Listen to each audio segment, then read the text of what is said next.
So it's come to my attention very recently that people absolutely love Tokyo Revengers and want to know anything and everything that happens throughout this amazing series, but don't necessarily have the time to read the series, or they just want to know everything now. So today, to fix that, I'm going to spill the beans and go over the entire Tokyo Revengers story in depth, which will consist of us going through each arc, starting with the Toman introduction arc all the way up to the most recent complete arc, which is the Bonten Arc. But just before we get into the video, if you are new around here and want to keep up to date with the latest Tokyo Revengers content, then make sure you hit that subscribe button and also be sure to leave a like on the video, as it really helps out with the algorithm and pushes my stuff to a bunch of new amazing people. But anyway, enough of that, sit back and enjoy, as this is going to be a very long video about an absolutely amazing story. One day, Takemichi Hanagaki, while watching the news, finds out that his middle school girlfriend, Hinata Tachibana, has been killed in a Tokyo Manji gang conflict alongside her brother Naoto. After a terrible day at work and running off from an angry salaryman whose car Takemichi had coined, he starts to reflect on his life while waiting at the train station. He thinks about his lousy life, from his living space and job to his cowardice and the fact that he is simply a yes man, never questioning or standing up for himself. Suddenly, someone pushes him onto the train tracks, and as he stares at the incoming train, his life starts to flash before his eyes, and he thinks of Hina and his second year of middle school, regarding it as the peak of his life. After a bright flash of light, Takemichi finds himself on a train in Shibuya, surrounded by middle school friends Makoto, Yamagashi, Akun, and Takuya. They tell Takemichi to leave the train with them, commenting on his strange behavior.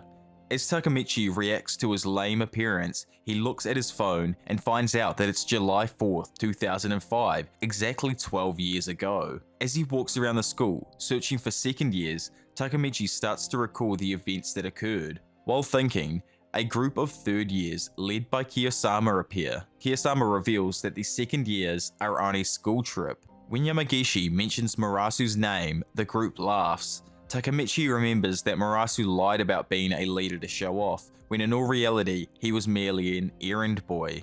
They are all then brutally beaten by Kiyosama and his group. Walking home with his defeated friends, Takemichi suddenly remembers Hina and runs to her apartment. As he struggles to remember how she looked, Hina scolds him for fighting. Takemichi tears up upon seeing her and is reminded of his feelings that he has for her. After leaving Hina, Takemichi arrives at a nearby park to reflect, but is interrupted by a group of bullies bullying a boy. Enraged at them for ruining his moment, he scares away the bullies. As he and the boy talk, Takemichi finds out that the boy is Naoto Tachibana, Hina's younger brother. Takemichi confesses his love for Hina, then tells Naoto that he will die alongside his sister in 12 years. He tells Naoto to remember that date, asking him to promise to protect his sister. After this, Naoto and Takemichi shake hands on the agreement. Takemichi awakes in the train station's medical center, back in the present. An employee informs him that a certain individual saved him,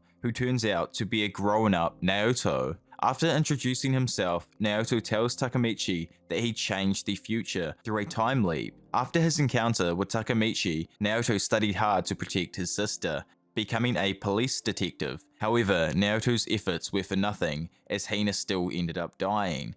He asks Takemichi to work with him to try and save Hina. After Takemichi agrees to help Naoto save Hina, he spends 2 days absorbing a huge amount of information about the Tokyo Manji gang. Naoto confirms the gang's dangerousness and exclaims that his predecessors obtained the information at the brutal cost of his life. Because Takemichi's time-leaping powers are limited to exactly 12 years, Naoto says Takemichi's mission is to prevent the meeting of the current Tokyo Manji's top two, Manjiro Sano and Tetakisaki, as the current gang that killed Hina would not exist if those two do not meet. Takemichi speculates that the time-leaping trigger is a handshake. After they both shake hands, Takemichi finds himself facing another boy in a fight, surrounded by spectators. Shocked, Takemichi checks his phone and confirms that he is time-leaped 12 years back. It is now July 6, 2005. While distracted, Takemichi's opponent punches him, knocking him out completely. Coming to, Takemichi finds Kiyosama's gang around him.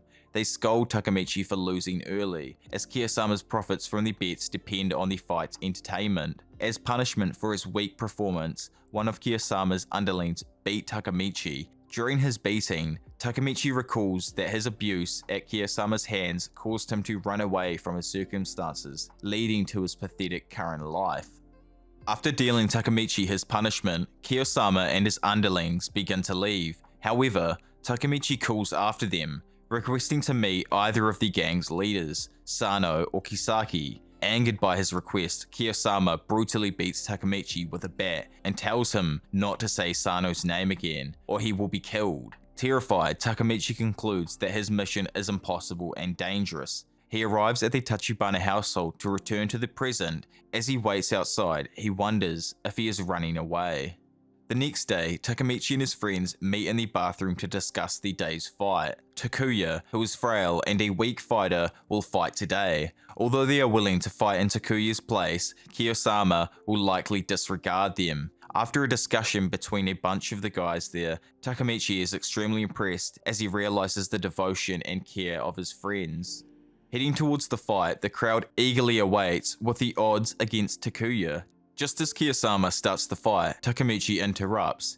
He says that it is boring seeing the same fights every day and suggests a more entertaining format, a king versus his slave. Kiyosama agrees to fight Takemichi, but Takemichi soon realizes the difference in power after Kiyosama's first hit.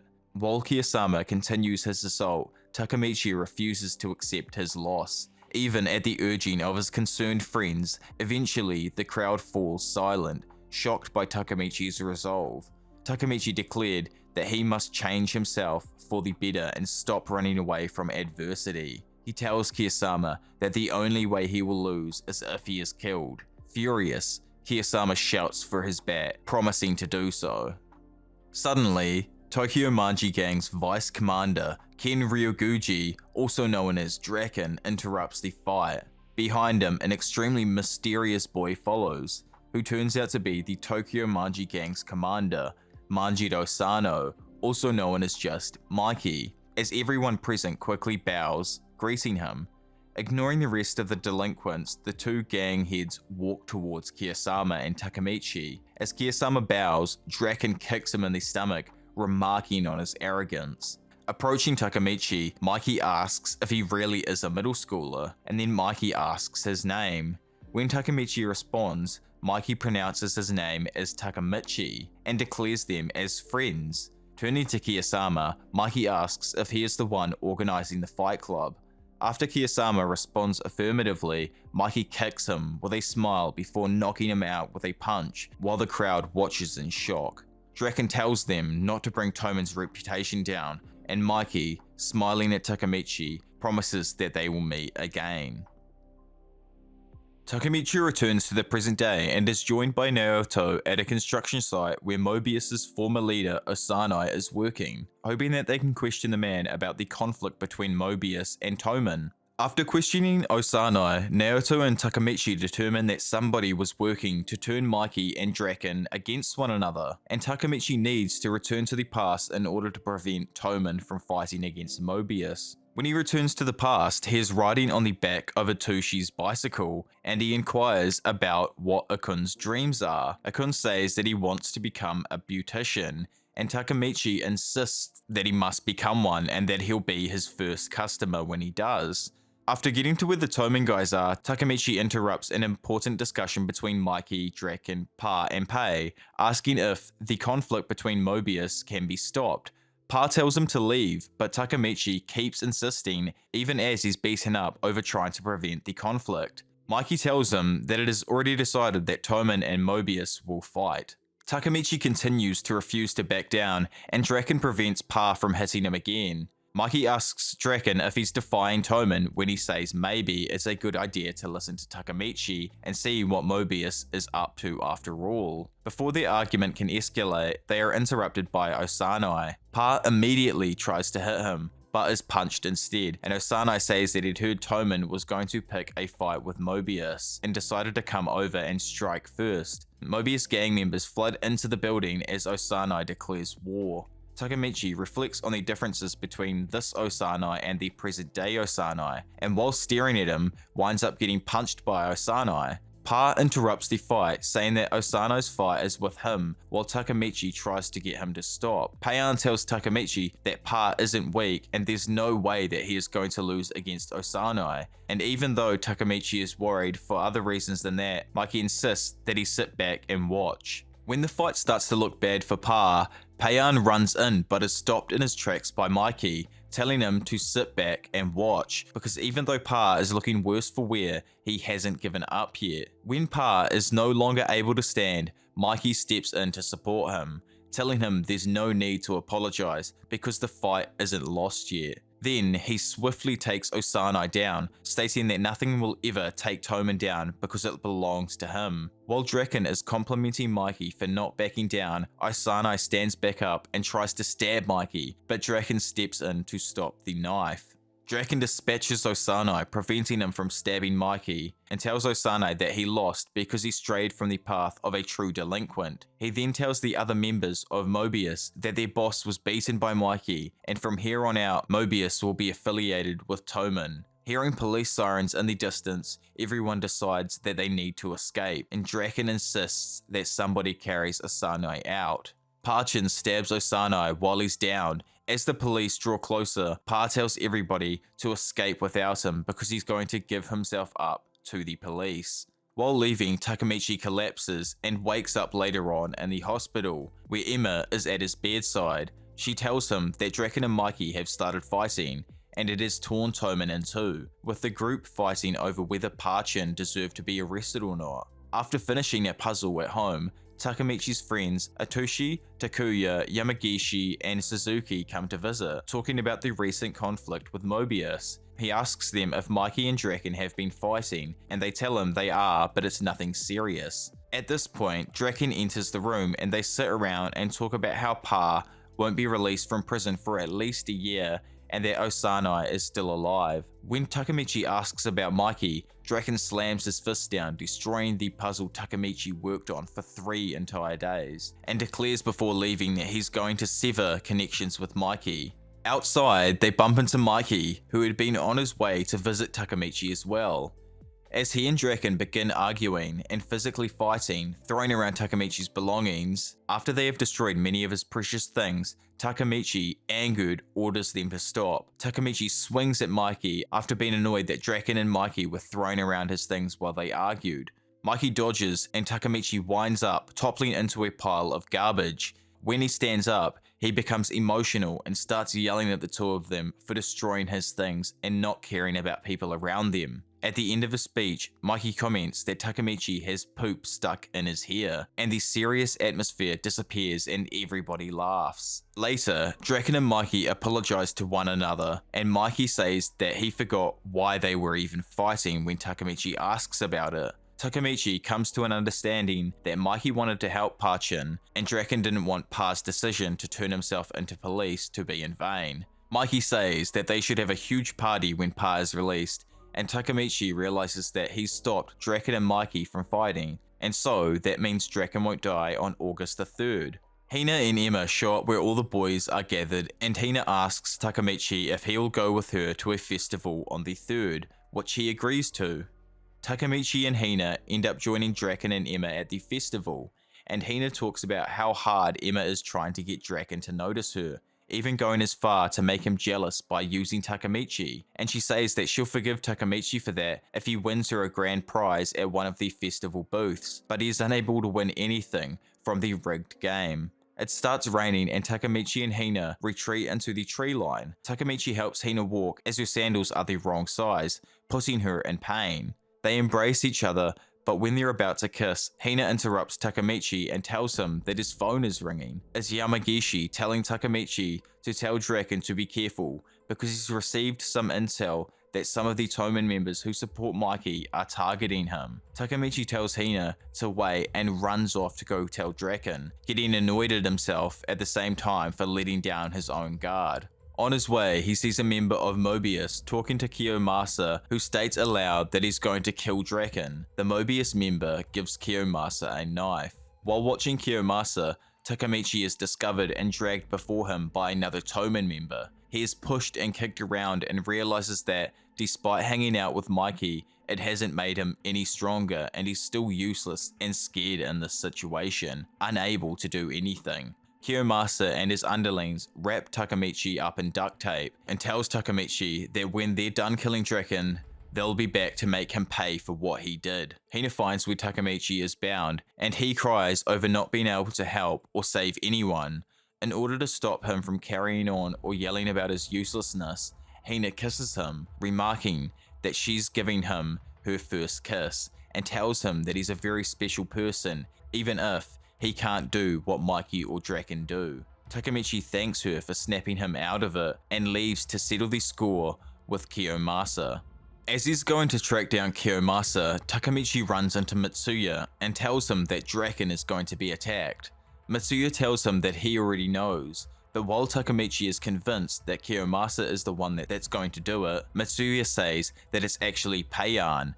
Even though Mikey and Draken had resolved their conflict, Payan is still unhappy about Pa's arrest and how nothing was done about it, thinking that Toman abandoned Pa. Payan approaches Draken and Emma, and Draken is also ambushed from behind. Takemichi recalls the Naoto of the present day, saying that Draken was killed in a brawl at a parking lot, and leads Mitsuya there, where they find Draken has taken down a lot of the Moebius members who had attacked him, but has been heavily injured in the process. Mitsuya and Emma call it to Payan, calling him a coward for coming after Draken with an entire gang like this, and Draken tells Mitsuya to take care of the rest of Moebius for him.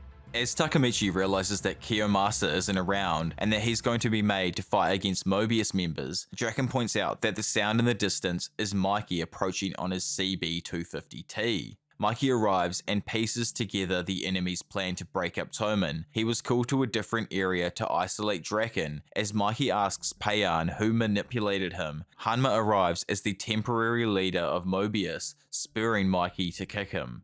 However, Hanma blocks his kick and orders the Moebius members to kill both Mikey and Draken, with the goal of destroying Toman. As Takemichi contemplates the unexpected developments, all of Toman arrives prepared to unite to fight Moebius. As the fight begins, Takemichi is determined to protect Draken despite the unexpected developments and looks for him amid the fighting. Mikey confronts Payan, questioning why he attacked Draken. Payan reiterates his anger at Pa's perceived abandonment and tells Mikey to fight him back. Mikey reminds Payan of the situation's seriousness, from Pa's arrest to Toman's potential split. He thinks of his personal selfishness, which Takemichi has caused him to reflect on, telling Payan to beat him up until he is satisfied. Mikey tells Pa that he does not want to fight and asks him to rejoin Toman. As Payan and Mikey reconcile, Takemichi finds Draken on the ground right after Kiyomasa stabs him. Realizing Draken's injury is serious and that Kiyomasa had stabbed him, Mikey orders Takemichi to take care of Draken while the fight with Moebius continues. While Takemichi attempts to carry Draken to the hospital, Emma and Hina inform him that they've called an ambulance. As they wait for the ambulance in an alleyway, Kiyomasa's group suddenly show up. Takemichi briefly considers running away, and despite his stab wound, Draken tells him to leave with Emma and Hina. This order reminds Takemichi of his goal of saving those he cares for, and because of this, his determination is renewed, motivating him to stand against Kiyomasa. Takemichi declares his resolve to fight Kiyomasa, mentioning that they never finished their fight in the ring. Draken, Hina, and Emma throw words of support behind Takemichi as he prepares to punch Kiyomasa, but Kiyomasa impales his palm with a knife that he pulls out from his back, telling Takemichi that he has no intention of fighting fairly and is prepared to kill him. Pulling the knife out of his palm, Takemichi thinks back to his aspirations, which was to become not only Tokyo, but one of Japan's top delinquents, alongside his middle school friends. As he is thrown onto the ground by Kiyomasa, he remembers his past weaknesses and cowardice and rushes towards Kiyomasa once more. Lacking in fighting ability, Takemichi grabs onto Kiyomasa, resorting to biting, and puts him under a chokehold, determined not to let go. After holding Kiyomasa in a chokehold, Takemichi successfully subdues him. However, the rest of Kiyomasa's group remains. Takemichi tells Hina and Emma to leave while he and Draken prepare to fight, despite their significantly weakened state. As they stand up to face their opponents, they are prepared to die, with Takemichi asking Draken what heaven will be like. Chuckling, Draken replies with that they are going to hell. Despite this, they face their opponents with determination, and Takemichi reflects on his failure to save Draken while still driven to do his best. Suddenly, Akun appears and punches one of their opponents in his face, coming to Takemichi and Draken's aid alongside Makoto, Kazushi, and Akun. Kazushi, Makuso, Takuya, and Akun prepare to fight the rest of Kiyomasa's group, but they are no match. One of them remarks that Takemichi's friends are wasting their time, and Takemichi apologizes to Draken for failing to protect him, while reflecting on his failures in achieving his mission. In response to the comment regarding wasting their time, Atoshi and the rest of Takemichi's friends remember Takemichi's perseverance against Kiyomasa and express their drive to win. Hearing the arrival of the ambulance and police, Takemichi thanks his friends and Kiyomasa's group leaves in a panic, leaving behind an unconscious Kiyomasa. Takemichi is glad his actions were not in vain, and his friends help Draken to the ambulance. Meanwhile, Toman successfully defeats Moebius, with Hanma, the sole member, standing. Hanma remarks on the dullness of this fight with Mikey, then leaves on a motorcycle. Before his departure, Hanma tells Mikey that Valhalla, the soon-to-be strongest biker gang alliance in Kanto, is about to form with Hanma as one of its vice leaders, and that Toman will not know peace as a result. Inside the ambulance, Draken's severe condition becomes evident. Before going into cardiac arrest, Draken thanks Takemichi and tells him to take care of Mikey for him. As this is happening, Mikey drives to the hospital. Draken arrives at the hospital in critical condition and is immediately operated on. Hina and Emma, alongside with Takemichi and his middle school friends, wait anxiously, remembering the uncertainty of Draken's conditions as confirmed by the doctors. Mitsuya and Payan arrive at the hospital, both anxious about Draken. Mikey arrives shortly after and calmly reassures everyone that Draken will survive, as they promise to own Japan together. He implores them to stop worrying and believe in Draken. Takemichi remarks to himself that Mikey is mentally strong. The surgery is a success and Draken survives, to everyone's relief. As they rejoice, Mitsuya prepares to tell the rest of Toman waiting outside the hospital, and Payan expresses his shame in his actions, but Mitsuya reassures him that Toman understands his motives, his loyalty to Pachin. Mitsuya also reveals that Draken has been going to visit Pa in prison, despite not being allowed to see him face to face, demonstrating the care he showed for Pa. He tells Payan to apologize to everyone, especially Draken and Pa, but is happy that Payan rejoined Toman. As Takemichi and the rest step out of the hospital, Emma remarks that August the 3rd has already passed, meaning that Takemichi's achieved his mission to save Draken. Outside, as Toman rejoices, Takemichi notices that Mikey is missing. He finds Mikey alone, breaking down out of relief after finding out that Draken had survived. Takemichi realizes that Mikey hid his true feelings of worry to treasure everyone else's, despite being the most worried. A week after the fight between Toman and Moebius, Takemichi has gained brief fame and respect because of his ability to stop Toman splitting, as well as his victory over Kiyomasa, and because of this, he has let it all go to his head, dressing in a flashy outfit and acting all arrogant, as noted by Draken when Takemichi visits him in the hospital. There, Draken gives him Mikey's first Toman uniform, as Mikey wanted him to have it. Draken says Takemichi is Toman's savior and thanks him again. Takemichi realizes the significance of receiving Mikey's uniform, and Draken tells him to talk to him. Finding Mikey reflecting on the conflict and possible events to come, Takemichi panics when Mikey wonders how he knew about Draken's danger beforehand. Takemichi is then relieved when Mikey shifts his focus onto his flashy outfit. After Mikey thanks Takemichi for saving Draken, Takemichi leaves for Hina's apartment to shake hands with Naoto and return to the future, as the mission has been successful. He admits to himself that he would be content staying in the past with his friends, and arrives at Hina's door, where she remarks that he always shows up at weird times. Before Takemichi shakes Naoto's hand, he gives Hina a 4-leaf clover necklace, telling her it is an apology for involving her in the Toman Moebius conflict. Naoto shows up, and him and Takemichi both shake hands, while at the same time, Takemichi tells Hina to have a good life. As he returns to the future, Takemichi hopes that the fates of those he cares about will have changed since he fulfilled his mission. He returns to the present in the middle of his part-time job, where his manager confronts him. Takemichi searches his phone for news of Hina's death, but does not find any. Though he wonders if the time leap was a dream, the scar on his right hand reminds him of the reality of the events. He then flees from his job so that he can process the events. Takemichi remembers that he was previously fired from his job before and cannot find Naoto's phone number on his phone. A notification on his phone brings him to a hair salon, where he is shocked to find Akun, who has become a hair stylist in training. Akun reminds Takemichi of his promise to be his first customer, and Takemichi reacts to this with emotion, elated that he changed the future.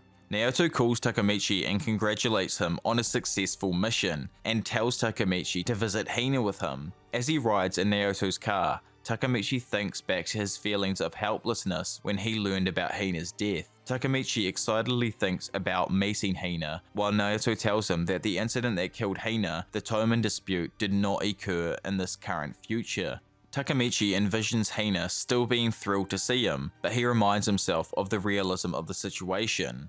Suddenly nervous, he tells Naoto that he cannot see Hina, and that Naoto should visit her alone, as she does not know that he saved her and they are now strangers to each other. As he walks away, Takemichi says that telling Hina to have a good life is enough, believing that Hina has forgotten all about him. He thinks about how he has changed the future, yet he has not changed at all, as he is still in the same circumstances as the beginning. He is still a 26-year-old virgin, part-time loser. Believing that Hina has forgotten about him. He thinks about how he has changed the future, yet he has not changed, as he is still in the exact same circumstances as the beginning. As he prepares to return to his life, he bumps into a grown-up Hina, who remarks that he shows up at the weirdest times. Takemichi cries upon seeing her, remembering the times that she helped motivate him in the past, driving him to change the future. Hina, Naoto, and Takemichi sit awkwardly in Hina's apartment, despite their past closeness. Unable to stand the embarrassing atmosphere, Naoto begins to leave, but Takemichi desperately begs him to stay as he is extremely nervous. Hina laughs at Takemichi's reaction, remarking that he has not changed, while Takemichi notices a 4-leaf clover Hina is wearing. Naoto decides to drive the group elsewhere in an attempt to lighten the atmosphere. Suddenly, Hina orders Naoto to stop his car when they reach a park, and she asks Takemichi to take a walk with her. Hina tells Takemichi that the park invokes memories, specifically a memory of her with someone she liked on Christmas Eve. Hearing this, Takemichi realizes that Hina has moved on, and laments about his naivety. He thinks back to when Hina dumped him 12 years ago. Hina says that she has still not forgotten the person that she was with on Christmas Eve, who broke up with her. Takemichi replies that he cannot believe that anyone would dump her, and Hina, crying, wonders why she was dumped. Takemichi comes to the realization that Hina is talking about him. Overwhelmed with this information, he rushes to the bathroom, confused as his memories do not align with this information. As he walks out of the bathroom, he encounters a man who remarks in surprise that Takemichi is not in the car. Though confused at first, upon seeing the man's hand tattoos, Takemichi realizes that the man is Hanma and gets an uneasy feeling from this. He rushes to Naoto's parked car, where Hina is sitting, just in time to see a car driving towards it. As the car driving towards it smashes into the back of Naoto's parked car, in which Hina was sitting in, Takemichi, horrified, rushes towards the car. The driver of the car turns out to be an extremely injured Akun, who asks Takemichi why he was not in the car, the same thing that Hanma said. While Takemichi and Akun are talking, his car lights up and explodes, sending Takemichi flying back. After this, Takemichi rushes over to Hina's car and finds her still alive in it. As Takemichi attempts to get Hina out of the car to escape the impending fire from the explosion, she thanks him. Takemichi tells her that they do not have time to talk, as the car will explode soon. However, Hina has lost all feeling in her legs due to the crash. Crying, Takemichi crawls into the car, hugging Hina and confessing that he has and will always love her. Hina replies that she is glad to hear him say that and tells him to leave the car, as she does not want him to die with her, which Takemichi refuses to do so. Feeling the approaching fire, Hina pushes Takemichi away, smiling at him before the car explodes, sending flames into the sky. As the fire roars in front of him, Takemichi swears to save Hina and find a future where she is alive no matter how many attempts it takes. He resolves to become the top member of Toman in order to do this. Later, on October the 20th, 2017, Naoto contacts Takemichi and brings him to a jail, telling Takemichi that Draken is no longer in Toman, but is not dead. Instead, he is on death row, and they have come to the jail to get information from Draken. As he steps into the visitation booth, Draken remarks that he has not seen Takemichi for a very long time, and is happy to see him doing well, while Takemichi tears up upon seeing him. Takemichi finds out that Draken is on death row because he committed murders and asks Draken how this happened, as well as what happened to Toman. Draken says he does not regret his actions, and that he knows he deserves to be in prison, as the current state of Toman is because of him not stopping that guy. Back at Naoto's apartment, Takemichi is still in belief about Draken's status of a murderer, as he thinks back to the meeting with Draken, in which Draken passionately said that he should have killed Kisaki, and wonders what kind of person Kisaki is. Naoto replies that Kisaki currently holds one of the most important positions in Toman, the acting leader. He believes that Kisaki is responsible for the repeated murders of Hina, but says the police cannot find any leads to Kisaki. After Takemichi returns to the past to find that Kisaki has recently joined the gang, using Parchin's absence to become the division's new captain. Moreover, Keisuke Bashi is leaving to join Valhalla, a gang with no known leader, after being recruited by Kazutora Hanamiya, a former co-founder of the Tokyo Manji gang. Mikey promises Takemichi that he will remove Kisaki from the gang if he is able to bring back Baji. With that, Takemichi is officially made a member of the Tokyo Manji gang under Takashi Mitsuya's division. Takemichi discovers that Mikey holds a grudge against Kazutora for killing his older brother, Shinichiro, 2 years ago. In addition, Takemichi learns through Shifuyu Matsuno that Baji pretended to defect from Toman to investigate Kisaki. Furthermore, he learns that Kisaki has created Valhalla for Mikey to be its leader, and the Tokyo Manji gang will eventually be absorbed into Valhalla after a rumble on the 31st of October 2005, known as Bloody Halloween. Their loss had been caused by Mikey killing Kazutora out of the rage of Kazutora killing Baji. On October 31st, the two gangs finally meet at the junkyard. A bunch of prominent figures in the world of delinquents show up and watch Valhalla and Toman go head to head. The Hashani brothers and the Ikebukuro criminal black members, more well known as just the ICBM, and a few other gangs surround the area.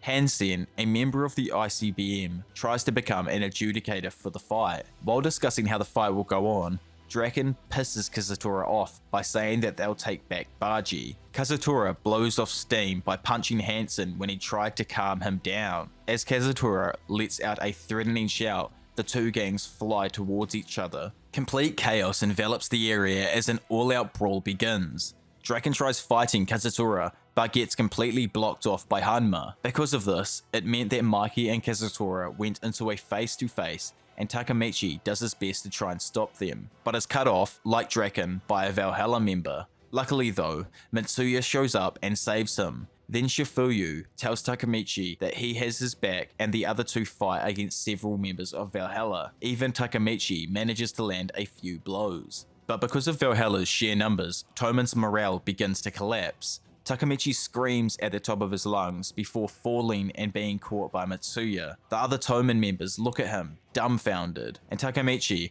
without even noticing, single-handedly increases Toman's morale. Draken then destroys a group of Valhalla's fodder members and tries to get Hanma to engage him. As Mikey chases Kazutora atop a mountain of destroyed cars, he gets ambushed by two Valhalla captains. Mikey tries to fend off the captains but gets struck by a metal pipe from behind Kazutora. Kazutora has Chonbo and Chome restrain Mikey while he hits him with the pipe. Hanma declares the fight is over, and Rindo and Hashani say that Mikey has lost. Draken rushes to help Mikey but is knocked down by Hanma.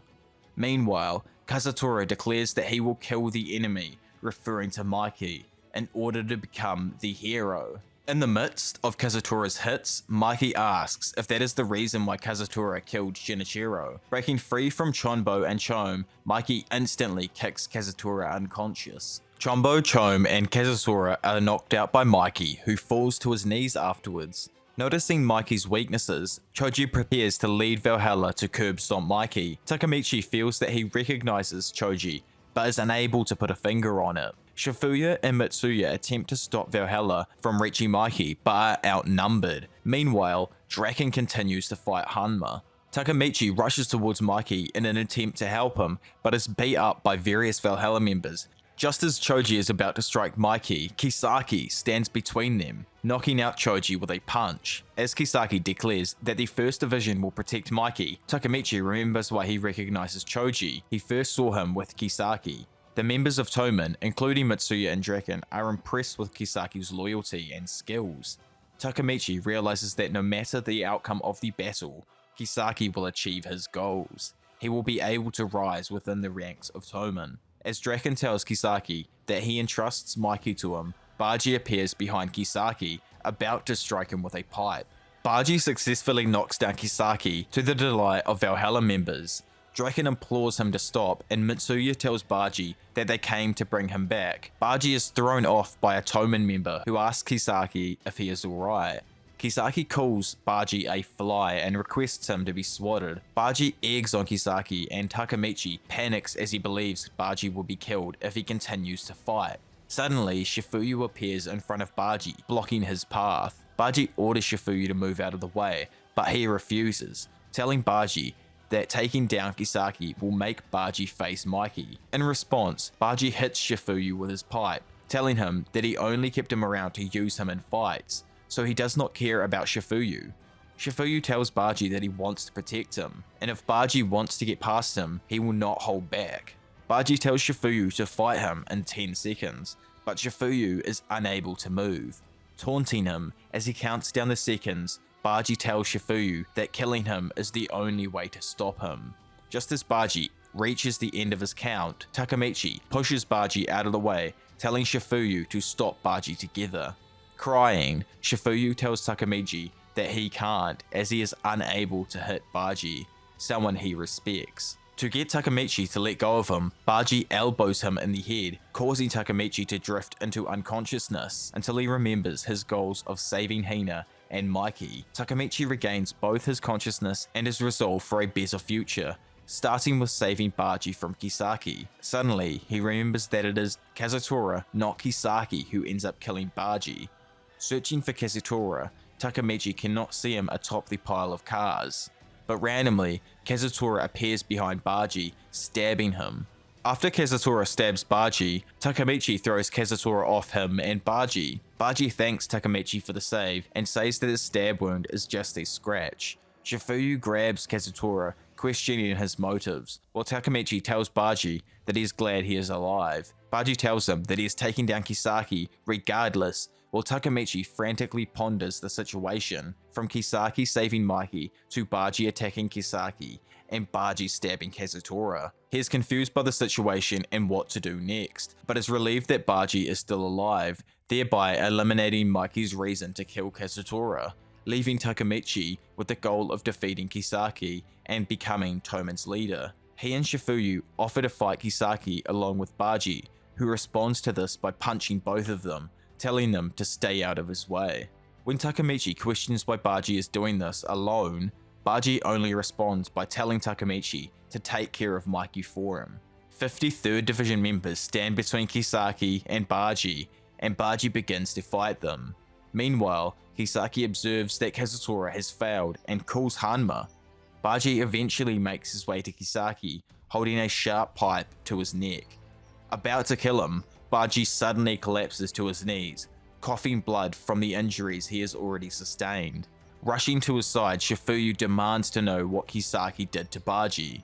to which Kisaki responds that he did not do anything. Shifuyu notices the pool of blood under Baji, and Takemichi realizes that the stab wound Baji sustained was actually severe. As Shifuyu screams Kazutora's name, Takemichi realizes that everything is going along with Kisaki's plans, with Baji dying. Kisaki says that Kazutora lured Baji into Valhalla to kill him, which Takemichi recognizes as a lie to provoke Mikey, who gets up. Addressing Kazutora, Mikey tells him that Baji was the only one who stopped Mikey from killing Kazutora. By explaining Kazutora's motives and rationale, Takemichi notices Mikey's lack of emotion. Just as Mikey declares that the fight is over, Hanma protests this, challenging Mikey, but he is quickly knocked unconscious by Mikey's kick. Upon witnessing Hanma's defeat, the rest of Valhalla run away, fearing for their lives. Kazutora tells Mikey that he can betray anyone, and presents him with an ultimatum to end their fight. Either he or Mikey has to die. In response, Mikey punches Kazutora, telling him that if he destroys the things he cares about, he will have to destroy Kazutora. As Mikey continues beating Kazutora, Draken says no one will be able to stop him. Thinking back to his second prison visit to Draken, Takemichi realizes that the events are heading to the bad future, and cries upon knowing that he is helpless. On the phone, Hanma remarks that Baji was a traitor after all, which causes Kazutora to think that Baji is abandoning him, as he thinks back to the night he killed Shinichiro, after Kazutora swears to kill Mikey. Baji hugs him, telling him not to say anything so depressing, as he will be with Kazutora until the end. As Kazutora realizes that he took what was precious to himself and destroyed it, he cries, saying that he will be with Baji soon. Despite his wounds, Baji rises and screams for Mikey. He thanks Mikey for getting mad on his behalf, and while getting up and walking towards him, says that Kazutora's stab wound would not kill him. Instead, he opens his own switchblade and stabs himself. Baji tells Kazutora that he will not be the one to kill him. Shifuyu rushes to Baji's side, asking why he did it. While Kazutora rises and tells Mikey he will die along with Baji, Mikey tells Kazutora that he will beat him to death. Takemichi asks what Baji wanted to achieve by stabbing himself, and Baji tells Takemichi that Kisaki is the enemy, something he realized when he witnessed Kisaki offering Parchin's freedom in exchange for the position as the 3rd Division captain. He does not consider Kisaki the 3rd Division captain, saying that only Parchin will be the 3rd Division captain. Baji says the 6 founding members of Toman are his treasure, and although he was unable to fix Toman on his own, Mikey has no reason to kill Kazutora now, as Baji died by his own hands. Nearing death, Baji tells Takemichi that he reminds him of Shinichiro, and says he is leaving Mikey and Toman in Takemichi's hands, to which Takemichi cries, telling Baji not to die. Baji lies in Shifuyu's arms, telling him that he would like to eat Peion Yakisoba with him. As he cries, Shifuyu tells Baji he will buy some, and Baji tells him they will split it, thanking him with a smile as he dies. Shifuyu screams in agony. Angered by Baji's death, Mikey begins repeatedly punching Kazutora to the extent of knocking him unconscious. As he holds Baji in his arms, Shifuyu tearfully tells Takemichi his frustrations in being unable to save or help Baji. Takemichi also shares these feelings, reflecting upon his failed mission. Suddenly he remembers Baji's dying words to him, in which he entrusted the fate of Toman to Takemichi. Screaming, Takemichi throws himself between Mikey and Kazutora in an attempt to stop Mikey, who threatens to kill Takemichi as well if he continues to interfere. Even after getting punched by Mikey, Takemichi desperately implores him to stop, saying that Baji would not have wanted this to happen. Mikey angrily tells Takemichi not to talk about Baji, which causes Takemichi to cry out in frustration. Taking off his jacket, Takemichi explains that Baji died for Toman, killing himself so that Kazutora would not be responsible for his death and Mikey could forgive him. As his jacket falls, Baji's Omamori charm falls out, and Mikey asks Takemichi where he got the charm. Takemichi explains that he found it at the altar after the 3rd Division captain nomination. The other founding members, including Draken and Mitsuya, recognize the charm and are surprised. Mikey realizes that Baji had held onto the charm since Toman's founding, recalling their goal of a new age for delinquents. As he is shocked, a glimmer of light enters Mikey's deep, dark eyes. Mikey reveals the origin of the charm, explaining that Baji created Toman and its founding values. Takemichi realizes that Baji was fighting to uphold these ideals through his actions. Mikey tearfully apologizes to Baji's body for straying from these ideals, as the rest of Toman weeps. The sound of police sirens approach the scene and both gangs begin to leave the car lot. However, Kazutora decides to stay behind with Baji's body as a way to take responsibility for his actions. Mikey does not stop him from doing this, but just before he and the rest of Toman leave, Kazutora bows in an apology, although he tells Mikey that he does not expect forgiveness for both Shinichiro and Baji's deaths, and he will carry the weight of their deaths for the rest of his life. The October 31st conflict, which resulted in one death and one arrest, became known as Bloody Halloween. Toman was considered the victor of this conflict. A few days later, Toman gather for their next meeting. Takemichi admits that he feels bashful in his uniform, while Payan and Mitsuya encourage him. When Draken sees Takemichi, he smiles, telling him that his uniform does not suit him at all, and Takemichi agrees, laughing that he feels like somebody dressed him up. Draken welcomes Takemichi into the gang again. Takemichi passionately thanks him, bowing, and Draken says that this meeting will begin, remarking that it will be an important meeting for Takemichi. Mikey appears on the stage with Hanma and Shifuyu behind him. Draken remarks that the meeting will be rough, as it is intended to conclude Bloody Halloween. Seeing Hanma, the crowd wonders why a Valhalla member is there, and Takemichi stares in confusion. Reviewing the events of Bloody Halloween, Mikey announces that Hanma, the leader of Valhalla, has a message for Toman. Hanma reveals that Valhalla never had an official leader, and because of this, they will now join under Toman. Hearing this announcement, Toman rejoices over its growth, chanting in celebration.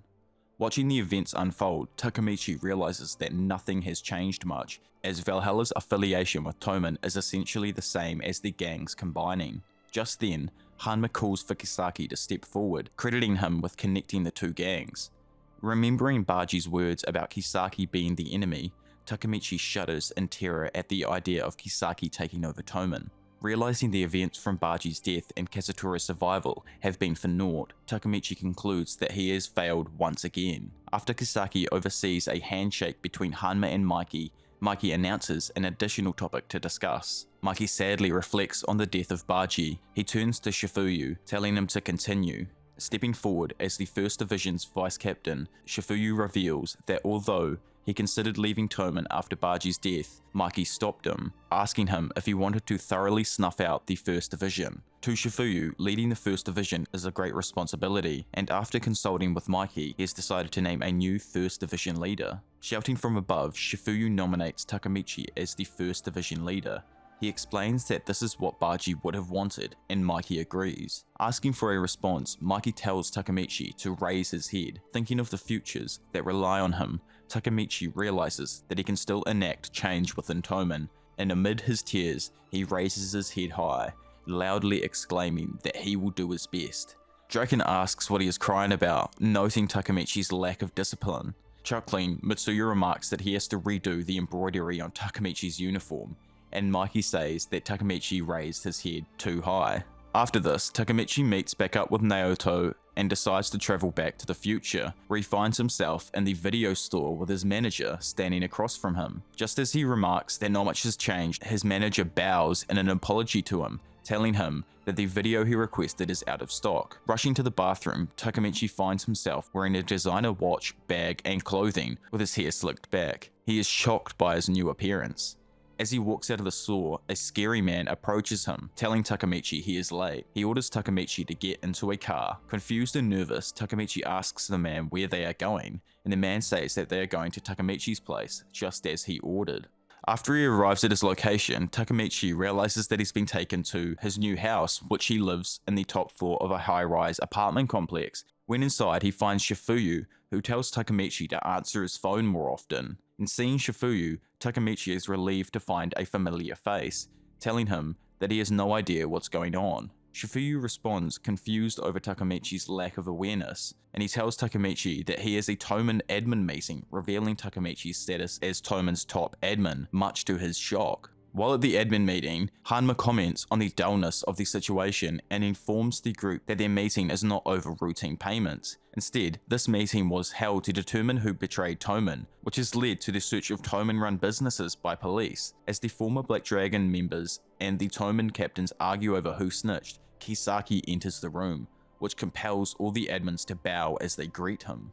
After the Toman admins greet Kisaki, he cheerfully tells them that all the formalities are unnecessary, as Takemichi notes that Kisaki looks different somehow. Hanma mentions that Kisaki rarely shows up for admin meetings. Kisaki asks to speak to Takemichi and Shifuyu alone, taking them into a separate room. After having a conversation with each other, where the three discuss their past hates for each other, Kisaki requests to have a drink with them. As the three of them toast to Baji's death 12 years earlier, Takemichi thinks that Kisaki has unexpectedly changed into a better person, wondering if the current future is a good one. Kisaki asks one more thing, revealing that his previous statements about Baji's death was a lie, and he actually used Kazutora to kill Baji. Kisaki tells the shocked Takemichi and Shifuyu that he intends to continue on from where they left off. Takemichi's vision becomes warped and he eventually blacks out. When he awakes, Takemichi is tied to a chair alongside Shifuyu. Kisaki starts to interrogate them, and Shifuyu ends up saying that he was an informant for the police, and this was his form of revenge for Baji's death. Kisaki continues to repeatedly kick Shifuyu, who tells Kisaki that he wanted to get him out of Toman, which he believes has turned into a warped organization. Shifuyu confesses that he is the snitch, while maintaining that Takemichi was not involved. In response, Kisaki says that he is not the one that determines if Takemichi was involved or not, before shooting Takemichi in the thigh, or why he has been acting like he is not involved with the situation. As Takemichi screams in pain, Shifuyu desperately repeats that Takemichi was not involved. Telling Shifuyu to shut up, Kisaki prepares to kill him, and asks him if he has any last words. Shifuyu addresses his last words to Takemichi. He tells him that a lot has happened over the last 12 years, including Mikey's death, disappearance, Draken's death penalty, and his own involvement in crime. However, Shifuyu says that deep down, they have not changed. He tells Takemichi that he leaves the words of Baji and the future of Toman to Takemichi. Kisaki then shoots Shifuyu in the head, mocking his words. As he prepares to kill Takemichi, Takemichi cries at witnessing Shifuyu's death. Kisaki yells at Takemichi for crying in his impending death, and weeps as he holds the gun to his head, calling him a hero. Just before Kisaki shoots Takemichi, the room goes dark, and Takemichi is carried out before he falls back into unconsciousness. He wakes up near an underpass with his gunshot wound wrapped up. In front of him, a man with long flowing hair stands up, who he mistakes for Baji at first. However, the man turns out to be Kazutora, who has been released from prison.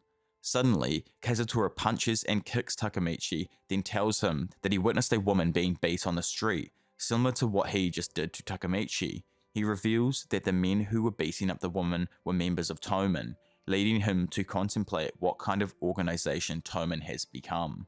Kazutora pulls into an alleyway and tells Takemichi that someone wants to meet him there. Takemichi is relieved and delighted to find Naoto. Unbeknownst to Kazutora and Takemichi, Naoto set this up in order to arrest Takemichi. In an interrogation room, Naoto shows Takemichi a video secretly recorded by Shifuyu. Naoto tells Takemichi that his actions in the past dramatically changed the future, and he and Takemichi have not spoken since middle school. Takemichi is a top admin in Toman, and Hina was killed when Akun crashed his car into hers.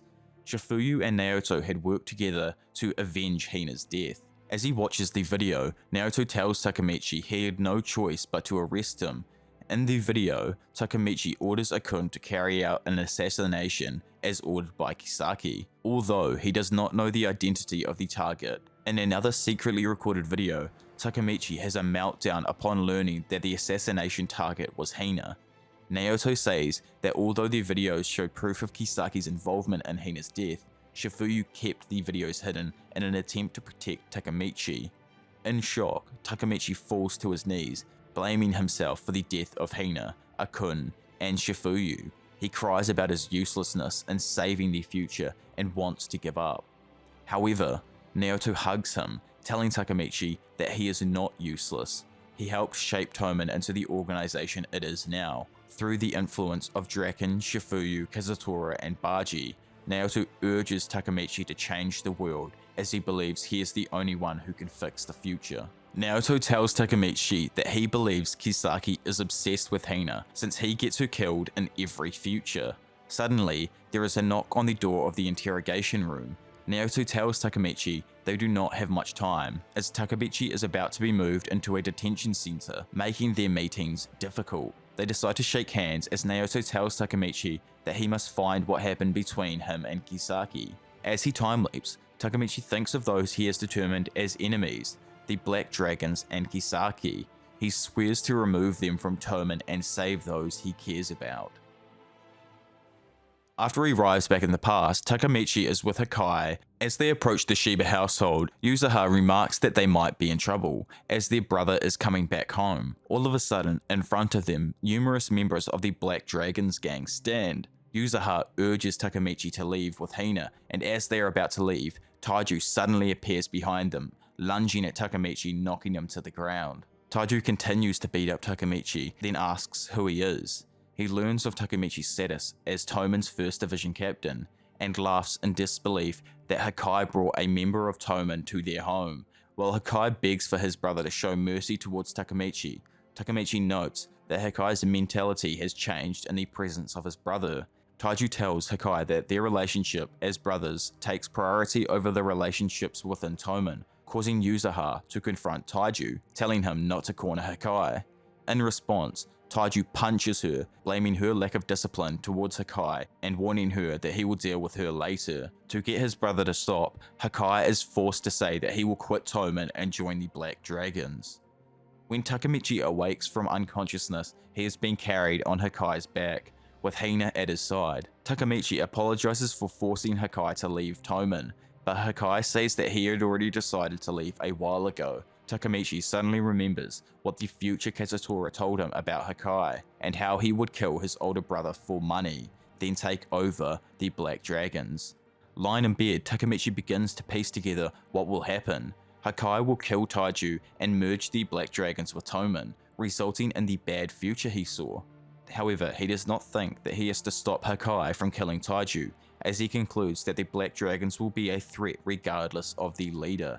Takemichi suspects that Shifuyu will tell him not to deal with the conflict alone, but Shifuyu simply tells him to have fun, as Baji did not leave Toman to him in order to bring stress into Takemichi's life. Abruptly, Takemichi confesses that he came from the future. Shifuyu asks Takemichi what he means by saying he is from the future. Overwhelmed by his burden, Takemichi tells Shifuyu everything that has happened to him thus far, including how Shifuyu sacrificed himself for Takemichi. Shifuyu believes Takemichi, telling him that somehow he always knew the truth, like sometimes Takemichi looks different and somehow he knew that Baji was going to die during the bloody Halloween incident. Although Takemichi feels powerless in his failures, Shifuyu tells him that he is incredible. Later, Shifuyu says the thought of getting killed by Kisaki, along with the premeditation of Baji's death, angers him enough to kill Kisaki. However, Takemichi and Shifuyu know they are weak compared to Kisaki's 3rd Division, which has over 100 men, as well as their new 6th Division, which is made up of Valhalla members and Hanma. 2 days later, the leaders of Toman have a meeting.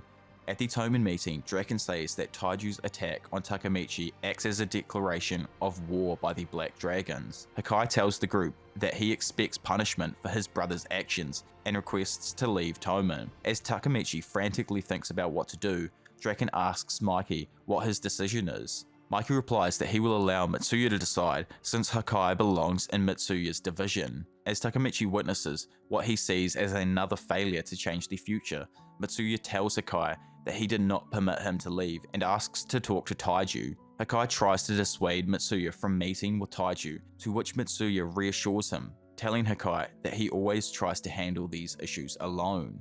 At Taiju's place, he accused Mitsuya of negatively influencing Hakai and threatens to kill him. Mitsuya tells Taiju that he will not see Hakai again, allowing him to join the Black Dragons on one condition. Taiju must stop his domestic violence against Yuzuha, and Mitsuya believes that Hakai is joining the Black Dragons to protect Yuzuha. In response, Taiju punches Mitsuya, who brushes off the assault. He repeats his conditions to Taiju, and Taiju ends up agreeing, telling Mitsuya that he will not hit Yuzuha again. Takemichi and Shifuyu reflect on what just happened, as their goal of preventing Hakai from leaving Toman failed. However, Takemichi now believes that Hakai will kill Taiju to protect Yuzuha. Hakai approaches them and asks to thank Mitsuya for him. When Takemichi asks why, Hakai says that his home life is complicated and says that he and his siblings grew up without the presence of either parent, which put Taiju in charge. Hakai says that he has sworn to protect his family ever since Mitsuya told him that violence should be used to protect others.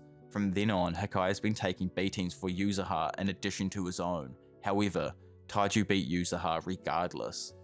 Hakai explains the agreement Taiju made with Mitsuya will likely have no value to him, and he will continue to hurt Yuzuha. When Takemichi asks what they can do to help, Hakai confesses that he is terrified and powerless when facing his brother. He says that things would be better if Taiju was not around, and that he does not want to give Toman a bad name, so he left the gang to pursue his intentions to kill Taiju. As he leaves them, Hakai says that the short time they spent together was fun. Takemichi tells Shifuyu that Hakai's situation angers him, as it gives him little choice but to kill his brother. Takemichi and Shifuyu pledge to defeat the Black Dragons and create a better future. At a cafe, Takemichi and Shifuyu tell the other captains of their desire to fight the Black Dragons. Draken, Smiley, and Mucho firmly reject this, as it would break Mitsuya's agreement and ruin his reputation. Takemichi decides that he and Shifuyu will deal with the issue on their own. Suddenly, Kisaki offers to help Takemichi and Shifuyu in their goal to stop Hakai's plan to kill Taiju. Kisaki says that they do not have another choice, as they would easily be overpowered by the Black Dragons without the support of the other divisions.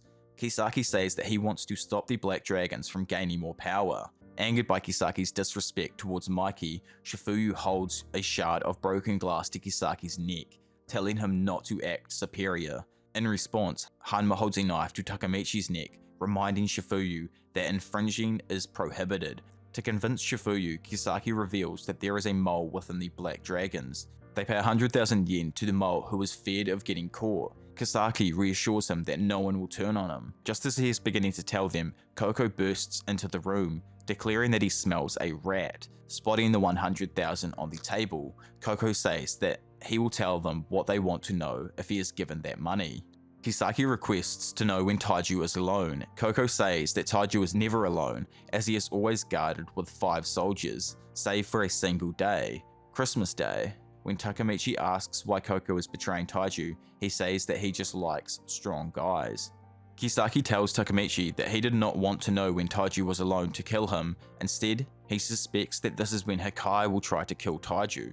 Kisaki tells Takemichi that he wants to know by tomorrow whether or not they will work together. Shifuyu is opposed to working with Kisaki due to his hatred, but Takemichi hopes to use the opportunity to find information on Kisaki. He and Takemichi find them to let them know, but make sure to emphasize that their collaboration is only to further their goals, as they dislike each other. As Takemichi walks home, a man approaches him, introducing himself as Hina and Naoto's father, Masato Tachibana. Sitting down at a restaurant, Masato tells Takemichi that his wife has told him a lot about him, such as him dating Hina. Takemichi is visibly nervous in front of Hina's father, but Masato reassures him, telling Takemichi that he does not need to be nervous. Up until recently, Naoto hated his father's job, as it kept them apart, but now he wants to become a police officer. Masato attributes this change to Takemichi and thanks him, sincerely bowing. He then asks Takemichi to do a favor for him. Takemichi sits alone in the restaurant, processing the favor Masato asked him. The favor that Masato asked was that he wants Takemichi to break up with Hina due to the status of Takemichi being a delinquent. On Christmas Eve, Takemichi is late as he told Shifuyu that he has something small to take care of quickly. He meets up at Umeshita Park with Hina and tells her that they should break up, saying that he found another girl and does not love her anymore. In response, Hina punches him, telling Takemichi that he is a jerk. As Takemichi lies in the snow, he convinces himself that he's made the right decision, since it could keep Hina from Kisaki's violence. Takemichi arrives at the cafe where Kisaki, Hanma, and Shifuyu are waiting. Hanma ridicules Takemichi's swollen eyes, and Kisaki lays out the plan for the next day. He speculates that Hakai will attack Taiju in the church, so they will wait for Taiju outside the chapel. Takemichi is given the role of reasoning with Hakai, while the rest of the group will beat down Taiju outside. Although he does not know what Takemichi did before the meeting, Shifuyu tells him to use his anger to motivate himself tomorrow. On Christmas Day, Hakai puts on his Black Dragon's uniform and promises to settle everything. Meanwhile, Taiju leaves the Black Dragons in the temporary command of Koku and Inupai as he prepares to observe his annual Christmas ritual of going to church alone. Shifuyu approaches Takemichi and bows, telling Takemichi how Baji impacted his life. He then presents Baji's ceremonial sash to Takemichi, who promises to honor Baji's legacy by facing obstacles head-on, just like how Baji did. With all four of them wearing their uniforms complete with their sashes, they approach the church. Takemichi reminds himself that they have to fight this battle alone, without depending on Toman. Right before he enters the church, Shifuyu reassures Takemichi, telling him that persuading Hakai is the most important aspect of the plan. Entering the church, Takemichi finds Hakai standing in front of the altar. He calls him out, and Hakai turns around asking Takemichi why he is here. Takemichi replies that he is here to stop Hakai's plan to kill Taiju. Just then, Taiju enters the church, reciting a prayer. Upon seeing him, Takemichi wonders what happened to Kisaki and the others, who were supposed to defeat Taiju. Irritated, Taiju demands to know why they are in the church, when, just as Taiju says that, Hakai lunges at him with the knife, screaming. In one of the church's rooms, Hanma restrains Shifuyu, remarking that he put up a good fight, while Kisaki watches. Meanwhile, Taiju easily stops Hakai's attack and begins strangling him, telling Hakai that he only acts tough and admonishing him for failing to kill him, telling him not to yell. Instead, Hakai should have quietly stabbed him from behind. Taiju taunts Hakai, telling him that his back is open to stab. Only using half of his power, Taiju punches Takemichi, causing him to lose consciousness. As Takemichi struggles to come back to, he is terrified by Taiju's power, believing that he may even be killed. Meanwhile, Taiju continues to haunt Hakai, who cannot do anything out of fear. He tells Hakai that he plans to kill Takemichi. As he strangles Takemichi, Taiju asks if he knows why Hakai wants to kill him. Takemichi responds that it is because of Taiju's abuse towards Yuzuha, which causes Taiju to laugh and taunt Hakai. He threatens to reveal Hakai's secret, telling Takemichi that Hakai is not the sort of person he thinks he is. Before Taiju can continue, Yuzuha appears behind him with a knife. Shocked, Takemichi calls her out just before she stabs Taiju in the back. In response, Taiju releases Takemichi and punches Yuzuha, throwing her across the church. Hakai angrily accuses Takemichi of telling Yuzuha his plans, as only Takemichi knows. However, Yuzuha reveals that Kisaki told her everything, intentionally. Takemichi wonders if Kisaki goaded Yuzuha into killing Taiju, and the future rumors about Hakai killing his brother were false. Reflecting on this, Takemichi realizes that Yuzuha killed Taiju in the original timeline. Just then, Taiju takes off his coat, revealing that the stab wound is shallow, attributing Takemichi's shout to helping him to avoid a severe wound. Seeing this, Takemichi realizes that he saved Taiju, wondering if he avoided the future in which Kisaki manipulates Hakai. Taiju abuses Hakai and Yuzuha for trying to kill him, their brother. He tells them that he has done a lot for their sake, which Yuzuha disputes, telling Taiju that he did it all for himself. Taiju punches Yuzuha once again, throwing her against the altar. Aloud, Taiju questions why God puts him through ordeals such as being forced to murder his own sister. Taiju tells Yuzuha that he will kill her. When she charges at him, Taiju punches her and says that he will slowly beat her to death. Putting himself between them, Takemichi tells Taiju to calm down and says that he is the one tearing his family apart, while believing that he cares about them. Takemichi tells Hakai to protect his sister and asks what he is so scared of. Just then, Taiju punches Takemichi and throws another pew at him, saying that his siblings were the ones trying to hurt him in the first place. Takemichi narrowly avoids the pew as well and exclaims that trying to kill each other does not make sense. Standing up, Yuzuha tells him that it is the path all of them chose. Thinking back to how Hakai has been protecting Yuzuha, Takemichi determines that Yuzuha is the key to the events. She killed Taiju in the original timeline after being instigated by Kisaki. But Hakai took responsibility as the killer. Using this knowledge, Hisaki was able to manipulate Hakai, who assumed leadership of the Black Dragons, leading to the corruption of Toman. Takemichi declares he has to beat down Taiju, believing that protecting Yuzuha will stop the corruption of Toman. Hakai tells him that he does not know the full extent of Taiju's violence. Grabbing her knife, Yuzuha tells Takemichi not to get in her way, as she will protect Hakai. Suddenly, Mitsuya appears, grabbing Yuzuha's blade, as he tells her to let go of the knife. Taiju asks what happened to their agreement and taunts Mitsuya for breaking it. Mitsuya says that he will tell Taiju something more important. Even if she misbehaves, he should never hit his little sister. Instead, she should be forgiven with a smile, which is what being an older brother is about. Outside on his CB250T, Mikey asks Draken if he heard Mitsuya's bike. Shivering, Draken tells Mikey that he is hearing things, as no one would be stupid enough to ride a bike in the cold weather. Meanwhile, Mitsuya and Taiju fight, with Takemichi noting that Mitsuya can match Taiju's strength. Suddenly, Mitsuya takes a knee and Taiju taunts him. To the relief of Hakai, Takemichi and Shifuyu, Mitsuya was just tightening a strap on his boot. As they continue to fight, Hakai tells Mitsuya to stop a pointless battle, as he believes that he cannot win against Taiju's strength. Inupai appears behind Mitsuya and swings a pipe at his head, which causes him to collapse. As Hakai screams for Mitsuya, Koko enters and asks the group if his information was worth 100,000. Much to Hakai's horror, Mitsuya is motionless on the ground. Shifuyu and Takemichi prepare to fight Taiju, Koko, and Inupai. Just as Takemichi and Shifuyu charge at Taiju, Mitsuya gets up and tells them to calm down, as he is alright. However, he still sways from the impact of the pipe. Sitting down, Mitsuya acknowledges the direness of the situation. Taiju, Koko, and Inupai are all strong, while he and Shifuyu are already all beat up, leaving Takemichi as the only one able to fight. However, Mitsuya says that if they lose, Yuzuha may even get killed. Takemichi tells Mitsuya not to worry, as Mikey and the others will come to help, so all they have to do is stall for time until they arrive. Mitsuya asks Takemichi if he called Mikey, which confuses him, as Takemichi had thought that Mitsuya would have called Mikey. Mitsuya responds that he came here alone to help Hakai, as an issue unrelated to Toman. He says that the three of them alone will have to protect Yuzuha. Overwhelmed, Takemichi falls to his knees.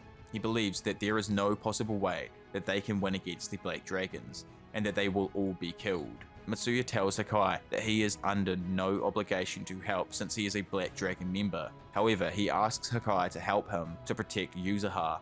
As Hakai stammers, Mitsuya says he understands how fearful he is of Taiju. Takemichi screams to motivate himself, and he and Shifuyu prepare to fight. Shifuyu will take on Inupai, and Takemichi will take on Koko. Because Koko is willing to sell information about Taiju, he might be willing to stop the fight if Taiju is significantly weakened. With Shifuyu already worn out from his fight with Hanma and Takemichi's limited fighting skills, they struggle to hold back Inupai and Koko. Takemichi says that he cannot hold off Koko for much longer, and Koko notes that they are stalling for time until Mitsuya and Hakai can defeat Taiju. As Mitsuya rushes towards Taiju, Taiju begins laughing. Turning around, Mitsuya sees that Hakai has not moved. Trembling, Hakai apologizes to Mitsuya for his lack of resolve. Taiju asks what Mitsuya was expecting from a person like Hakai, then punches him. Just then, Takemichi is kneed by Koko, and Shifuyu collapses on the floor. Grabbing his knife and rushing towards Taiju, Hakai tries to gain the resolve to kill Taiju. Still coughing and panting from the impact of Koko's attack, Takemichi puts himself between Hakai and Taiju. Grasping Hakai's blade, Takemichi tells him that he will become an irredeemable person if he follows through with the act, as murdering someone is no way to fight back. Telling Hakai that he will show what it means to fight back, Takemichi prepares to face Taiju, who remarks that Takemichi has not learned his past lesson, even after being attacked by Taiju numerous times. Taiju easily counters Takemichi's attacks with a punch to his face. By the time Taiju asks how many times he has to punch Takemichi until he gives up, Takemichi's face is swollen and bloodied, but he refuses to lose. Seeing Takemichi's wounded face, Shifuyu weeps, telling him to stop and accept defeat. Takemichi grasps the necklace that Hina gave him, asking for courage. He concludes that as long as Taiju and the Black Dragons exist, Hakai will be unable to stand up for himself. Takemichi tells Taiju that he will defeat him and take control of the Black Dragons. In response, Taiju punches him once more, but Takemichi declares that he is not done yet. Shifuyu implores Takemichi to stop fighting Taiju, telling him that he will die if he continues. Takemichi believes that the future may not necessarily change if he continues fighting, but if there's a small chance of that happening, he will continue to risk his life. Just then, he and Taiju simultaneously punch each other in the face, and Takemichi is thrown back by the force, while Taiju remarks that Takemichi's punch did not even hurt. However, to Taiju's shock, he falls onto his knees. As Takemichi unsteadily gets back up, Hakai begs him to stop. With a beaten and bloody face, he tells Hakai that fighting on is not painful. What hurts him more than anything is loneliness. As Inyupe, Koko, Yuzuha, Mitsuya, and Shifuyu react in shock when Takemichi compels Taiju to his knees, Takemichi tells Hakai that he will protect Yuzuha for him. Hakai tells Takemichi that he is wrong as his own face does not have a bruise, while Yuzuha is injured.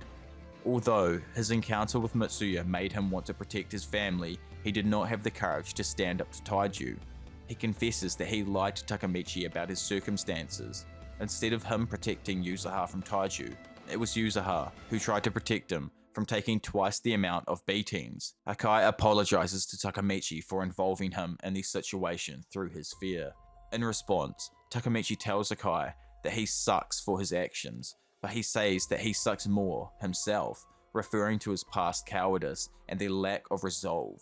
Standing up, Mitsuya also tells Hakai that he sucks, but says that he was hypocritical for telling Hakai not to hate the situation he was born into when he hated his own.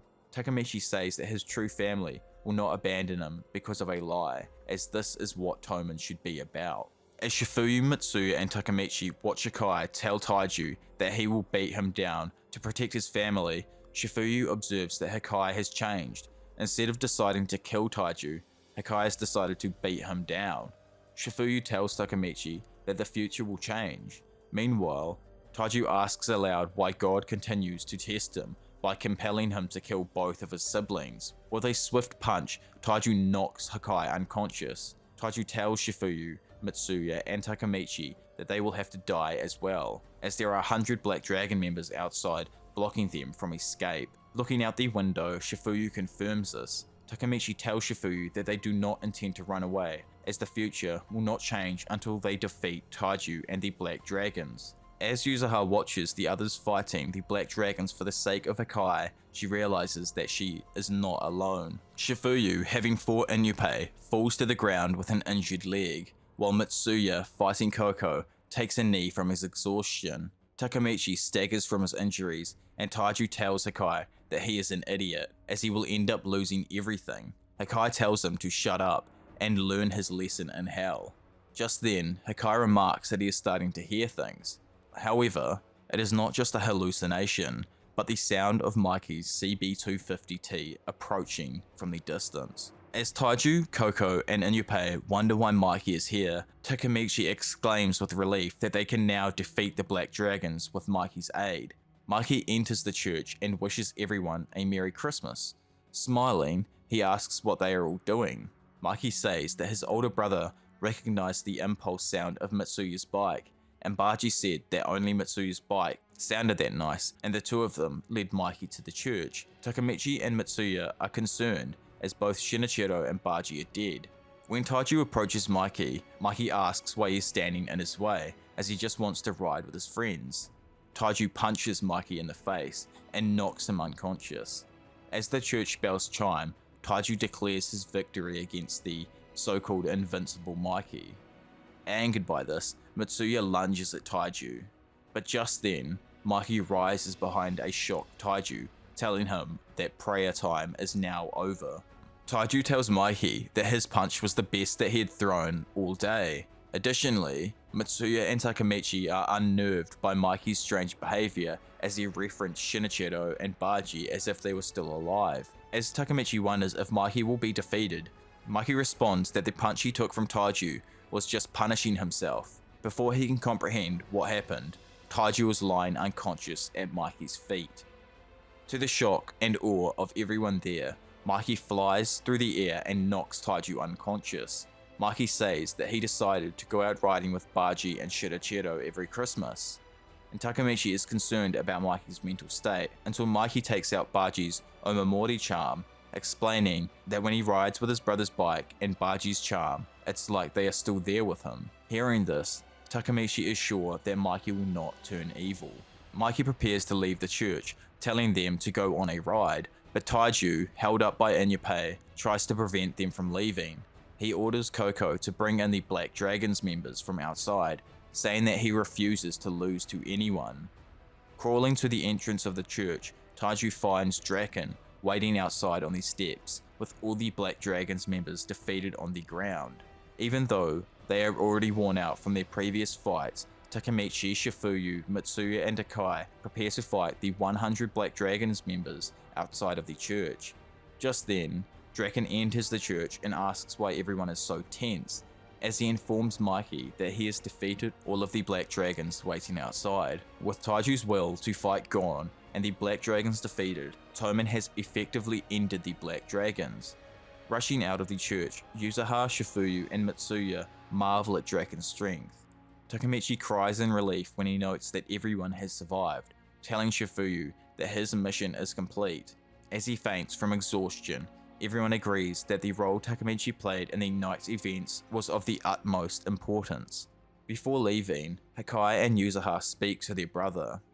Hakai asks a silent Taiju how his first ever loss felt. He tells Taiju that he is strong and will recover shortly, but he and Yuzuha will never give in to Taiju's abuse again. After this, Takemichi asks what they are doing at Hina's home, and Mikey doesn't provide a helpful response. As Hina stands before him, Takemichi feels awkward and does not know what to say, as the way he dumped her was completely one-sided. Seeing Takemichi's swollen and bloody face, Hina simply asks if he got into another fight. Takemichi begins to tear up and bursts into tears, apologizing to Hina. Although he understands where her father is coming from, he tells her that he cannot let her get hurt after he swore to save her, which confuses Hina. Even if she gets run over by a truck and becomes paralyzed, he says he will save her, no matter how many tries it takes. Takemichi tearfully asks if they can get back together. Hina tells Takemichi to take her to the shrine on New Year's and tells him that they have made up. Takemichi, touched by the moment, begins to cry. After they leave Hina's, Mikey tells Takemichi that sometimes he does not know what is going on. His brother should be alive, but he is not, and he does not understand what this means. During this time, Mikey says that he becomes disorientated and unable to tell the difference between right and wrong. Takemichi realizes that Mikey is self-aware of the darkness inside him and the potential of that darkness to take hold of him. Mikey tells Takemichi that his brother sparkled brighter than anything when he led his gang. The members were sure they would not lose as they could rely on Shinichiro. Takemichi says that Mikey is just like his brother, but Mikey says that he is just weak, while Takemichi is strong. Mikey asks Takemichi to scold him like his brother would if he loses control of himself. Takemichi promises that he will. Meanwhile, as they look over the city, Hanma remarks that he never expected Takemichi to pull off what happened on Christmas night. However, Kisaki says it will not end here. Draken announces the beginning of Toman's first meeting of the year. He and Mikey inform Toman of the conflict with Taiju and the Black Dragons through the testimony of 3 people. Called to the front, Hakai takes responsibility for the conflict, as it all started with a lie he told. The second person called up is Inyupe, who was with Koko Nui. Because the 10th generation Black Dragons lost to Toman and Taiju retired, they are now the leaders of the 11th generation. After talking with Mikey, they have decided to join under Toman. Mikey assigns them to the 1st Division under Takemichi's command, much to everyone's shock. When Takemichi asks what the reasoning behind their decision was, Mikey says that both Inyupe and Koko wanted to be under his command. The last person Mikey calls up is Kisaki, regarding his involvement in the Christmas conflict. Mikey tells Kisaki that he is fired. A shocked Kisaki asks Mikey if he is joking, but Mikey says he is not. Approaching the stage, Hanma says that if Mikey is fired, then he will leave as well. Mikey says that he does not care as Toman has gotten too big. In response, Kisaki reminds Mikey that expanding Toman is his goal, to which Mikey asks if Kisaki's instigation of the Christmas conflict was a way to expand Toman. Shifuyu reiterates that he did not think Kisaki would be fired, as he and Mitsuya did not have concrete evidence of Kisaki's betrayal. A panicked Kisaki runs towards Mikey, telling him that he has grown weak, as Taiju posed a threat to Toman, so he acted for Mikey's sake. Draken appears in front of Kisaki, asking who allowed him to come near Mikey. Hanma swings at Draken, telling him to let Kisaki talk. Watching this, Takemichi wonders if Kisaki is desperate, as he can no longer achieve his goal of becoming Mikey's right-hand man. Mikey upholds his decision, telling Kisaki that his arbitrary actions will ruin his dream. Later on, they reveal a CB250 bike to Takemichi, which Mikey remarks is the same bike as his. He says his brother found 2 engines for the bike in the Philippines, where they were lying abandoned. Mikey says that someday he wants to go to the place where his brother found the engines, and Takemichi agrees. After his time leap, Takemichi finds himself at a shrine, meaning that he was able to change the future. As he wonders if Hina has been saved, a woman approaches him, remarking that it has been an extremely long time since they last saw each other. Takemichi discerns that he is at a funeral, but does not know whose. From the conversation between 2 of the deceased sisters, a shocked Takemichi realizes the funeral is for Mitsuya.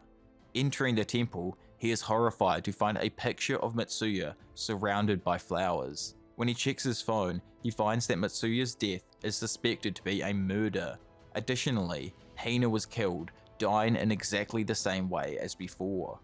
Entering his apartment, he finds it as familiar as ever. As he wonders how the events transpired, Takemichi notices the final photo he took with Mikey and the others. Just then, Naoto enters the apartment, telling Takemichi that he has been looking for him as his memory was overwritten. Naoto says that this is the worst future that has occurred thus far. Shifuyu was shot to death, Hakai was burned to death, Mitsuya was strangled to death, and Draken was stabbed to death. Additionally, other chief members of Toman were murdered as well, including Kazutora, Parchin, and even Kisaki. Naoto reveals that Mikey is the one who perpetrated all of the murders. A shocked Takemichi insists that Mikey would never kill anyone, and Naoto says that he wants to know the truth as well. Naoto asks if Takemichi would know anything about this, as he could have gained information from the past. Naoto asks where Takemichi found the photo, and Takemichi responds that he found it on top of the table. They find a letter from the Philippines on the table sent from Mikey. After reading the letter and deducing where Mikey is, Takemichi and Naoto arrive at Manila in the Philippines. Mikey's letter asks them to meet at the place he told Takemichi about, where his brother found the 2 bike engines. Eventually, Takemichi finds a pile of old bike parts, which was the location Mikey told him about. Behind him, Mikey calls his name. Turning around, Takemichi sees that Mikey has the same look in his eyes as he did 12 years ago. Mikey says that Toman has changed. He asks Takemichi why he left Toman, as he wanted Takemichi to stay with him, reminding Takemichi of his request to be scolded, as his brother would have if he stepped out of line. Mikey recalls him trying to stop Takemichi from leaving Toman, but both Draken and Mitsuya believe that Takemichi should go. Throwing a gun at Takemichi's feet, Mikey requests a tearful Takemichi to kill him. A confused Takemichi tells him to stop, as he only wanted to see Mikey again. Mikey tells Takemichi that it was difficult to achieve his goals, but when he killed someone for the first time, he felt nothing. Instead, he found killing as an easy solution to most of the world's problems. Shaking him, Takemichi tells Mikey that he can tell that he has not changed from 12 years ago. Mikey tells him to stop and slams Takemichi onto the ground, pressing a gun to his cheek. As he cries, he tells Takemichi that they cannot bring back the past, and a shot rings out. Naoto shoots Mikey in the head. He then cautions Takemichi to stay away from Mikey just in case. Naoto then notices the safety on Mikey's gun was on, meaning that he never intended to kill Takemichi in the first place. Mikey thanks Naoto for shooting him, as he says that Takemichi probably could not have. Before he dies, he remarks that Takemichi's hand is warm. Crying, Takemichi remembers the many moments they shared together, from when they first met to when Mikey told him that he was strong. Holding Mikey's body in his arms, a determined look flashes across Takemichi's face. Later on in a flashback, Emma's mother tells her that she has to go somewhere far away and leaves Emma at her grandfather's house. This was the last time Emma ever saw her mother.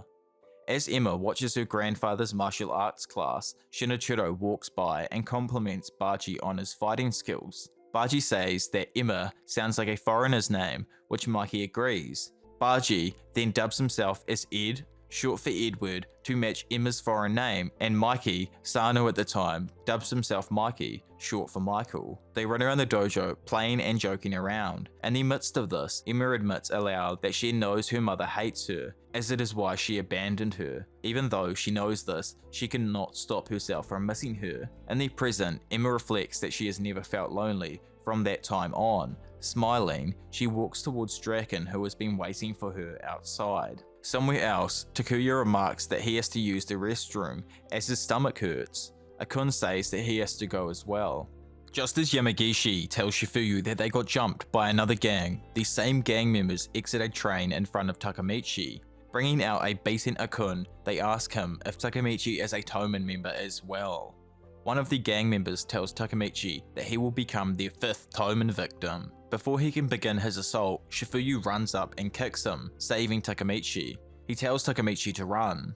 Before long, Shifuyu is knocked out by a gang member who declares that they will slaughter Toman. When Akun regains consciousness, he reveals that there are 300 Tenjiku members in Tokyo. Takemichi realizes Shifuyu will be in trouble. He tells Akun and the others to go to Toman's hideout, while he goes to help Shifuyu. As he runs, hoping for Shifuyu's safety, he is ambushed by Tenjiku.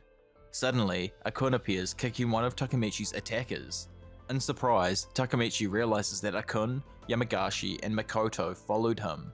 They tell Takemichi that they will help him, as he is their captain. Though they fight earnestly, they are outnumbered and overpowered. A Tenjiku member acclaims their victory. As he lies on the ground exhausted, Takemichi wonders about the motive and origin of Tenjiku, as he has never heard or encountered them before. From the crowd of Tenjiku members, Kisaki steps forward, approaching Takemichi. He speculates that Takemichi has no idea what's going on, and announces that the beginning of the Kanto uprising is beginning.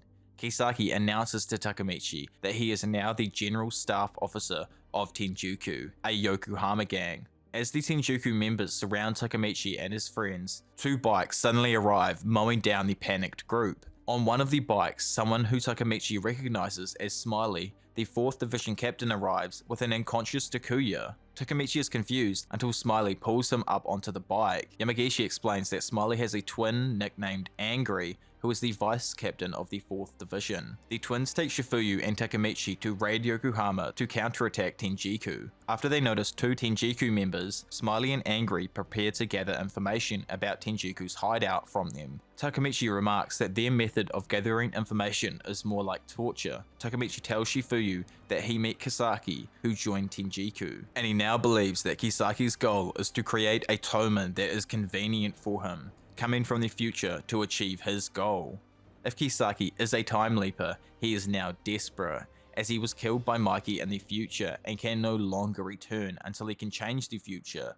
However, Shifuyu says that they have to find out if Kisaki is truly a time leaper. Takemichi, Shifuyu, Smiley, and Angry find Tenjiku's hideout in a warehouse where a great number of Tenjiku members are waiting for them. They realize that they have been led into a trap. A Tenjiku member steps forward, indicating that they have been waiting. When Takemichi asks the leader of the group how many Tenjiku members they are facing, he replies that there are 100. Unexpectedly, he orders all of them to leave.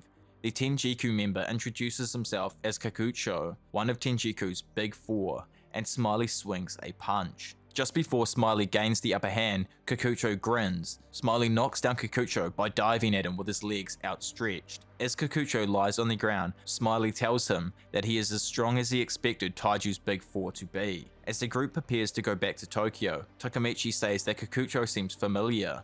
Takemichi realizes that Kakucho was his elementary school friend. Takemichi tells Kakucho he has not changed at all and still picks fights, in which Kakucho responds that Takemichi has not changed either, calling him his hero. He tells Takemichi that he has devoted himself to Izana Kudokawa now, Tenjiku's boss. In essence, he is now enemies with Takemichi. Later, at Toman's emergency meeting, Takemichi continues to ponder Kisaki's role. Draken announces the commencement of the meeting. Toman members were attacked in various parts of Tokyo, all by Tenjiku members. The first division is called up to explain their experience, with Shifuyu explaining that the group who attacked them was called Team Mochizuki. Mitsuya disputes Mochi's role as Tenjiku's main force, telling them that the Hatani brothers were also part of Tenjiku. Draken adds that the other Toman members were also attacked by Shion Madarame. These delinquents are all part of the infamous S62 generation, a generation with significantly brutal and powerful delinquents. Mike and Draken deduce that because the S62 generation would not usually team up, they must have deep connections with Toman. Mikey pledges to fight against Tenjiku and plans to invade Yokohama. Arriving at Tachibana's door, Takemichi vows to go back as many times as it takes to change the future. Just then, Hina arrives home asking if Takemichi has been fighting again. As he looks back to the time he swore to save Hina, Takemichi smiles, saying he keeps on losing. After Takemichi informs Naoto of his suspicions of Kisaki's time-leaping abilities, Naoto says that Kisaki must be killed, as killing him is the only way to ensure a good future. Unexpectedly, Naoto then says he is joking. Naoto explains that Izana is now one of Toman's top members, a former leader of the Black Dragons. As Naoto plans to investigate Izana through the police network, Takemichi decides to investigate as well. Takemichi ends up going to the church where the Christmas conflict took place. A man in a neighboring pew asks him to be quiet and continues his prayer. This person turns out to be Taiju, who reveals that Hakai has passed away. He tells Takemichi that the old members of Toman are all dead. As he has found a survivor that may give information about Toman's past, Takemichi requests to talk to Taiju about Izana and the Black Dragons. Takemichi introduces Naoto to Taiju. Taiju brings them to his restaurant and tells them that although he has no intention of collaborating with police, he has a connection with Toman because of his brother. Takemichi asks why Izana joined Toman after becoming the leader of the Black Dragons, in which Taiju tells him that he has the order wrong. He reveals that Shinichiro Sano founded the Black Dragons, and each generation flourished until Izana became the 8th generation leader. Because of this, Izana is older than Taiju, as he is part of the S62 generation, like the others in Tenjiku. As he realizes that Kisaki made his own way back into Toman, Takemichi is confused, as Kisaki is dead in the future. Taiju asks if Kisaki is verifiably dead, which prompts Naoto to reveal that Izana used his influence over the police to fake Kisaki's death. Because Mikey is dead and Kisaki is overseas, Izana is effectively Toman's leader.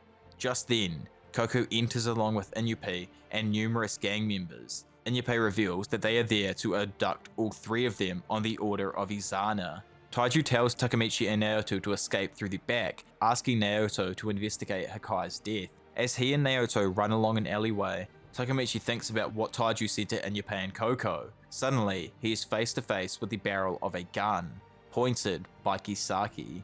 As Kisaki orders Takemichi to die, Naoto suddenly shoves Takemichi out of the line of sight of fire, sustaining the bullet himself. As Takemichi cradles a gravely wounded Naoto, Kisaki remarks on the carelessness of Naoto's attempt to save Takemichi. Izana tells Takemichi and Naoto that they killed his Mikey, leaving Takemichi confused. He then orders Kikucho to kill Takemichi. As he lays on the ground dying after being shot, Takemichi apologizes to Naoto. Naoto recollects that when they first met, he was filled with despair, not wanting to put all his trust in someone as pathetic as Takemichi. He was dumbfounded as to why Hina would fall in love with him. But after witnessing Takemichi's numerous failures, he believes Takemichi is a hero, never giving up regardless. As he reaches out for what he considers their last handshake, he tells Takemichi he is proud of them. With both of them tearing up, Naoto remarks that death is terrifying. As they clasp hands, Takemichi swears to not let their handshake be the last, believing that he will never give up. After his time leap, Takemichi rushes to the Tachibana household. He meets Naoto outside and desperately shakes his hand. However, Takemichi shakes his hand to no avail. He cannot time leap to the future, meaning that his trigger in the future, Naoto, is currently dead. Grief-stricken, Takemichi sits at the bottom of a playground slide. He concludes that he will always fail, declaring he is better off dead. Suddenly, Hina appears behind him on the slide, bumping into him gently. She tells Takemichi that she loves him. He realizes that he mistook her shadow for Naoto's, and she has heard everything that he has just said. Hina asks Takemichi's actual age, and he replies that he is 26. She says that she will only ask one more question. Has Takemichi proposed to her in the future? Takemichi admits that he has not yet, but he blurts out that he thinks it would be nice if they got married. Much to his own shock, when Hina asks if that served as a proposal, Takemichi answers yes. Hina responds that she can now die happy. With his motivation renewed, Takemichi deduces that the enemy is Izana Kurokawa. Takemichi decides his present goal is to find out why Mikey would trust Izana. At the Sano household, Mikey arrives and Takemichi explains that the leader of Tenjiku is a person named Izana Kurokawa. Mikey reveals that he has met Izana before. Draken speculates that Izana may be connected to Shinichiro, as he was a former Black Dragons leader, revealing to Takemichi that Shinichiro founded the Black Dragons, but tells Takemichi to keep this fact a secret. Draken concludes that Izana, the 8th generation leader, was the cause of the Black Dragons' degradation. Emma reveals that he is her older brother. Much to the shock of everyone else, Emma explains that the last time she saw her brother was right before he was institutionalized. Takemichi realizes that Izana desired to defeat Mikey. Draken suspects that the Black Dragon's attack on Kazutora was part of Izana's plan to defeat Mikey because he held a personal grudge against him. Takemichi calls Shifuyu over to his place and informs him of the information he gathered at Mikey's house.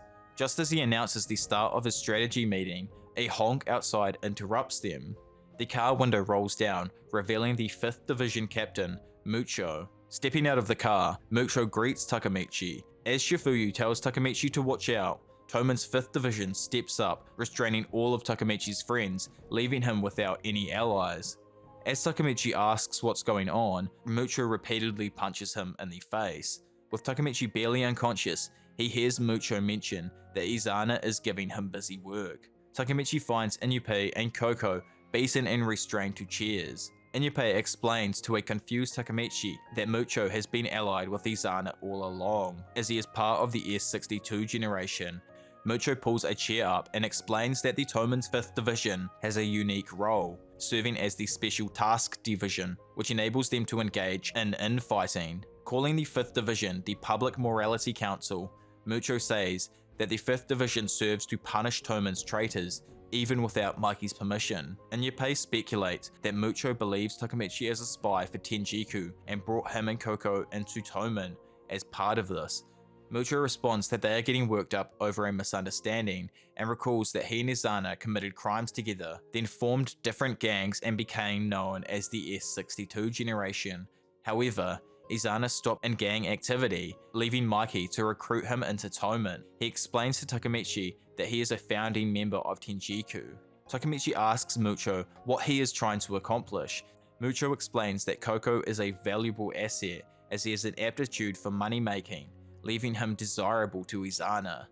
Mucho plans to kill Inupi and Takemichi, which will force Koko to join Tenjiku. Mucho offers to spare Inupi and Takemichi if Koko agrees to join Tenjiku. However, Takemichi tells Koko that he should not obey Mucho.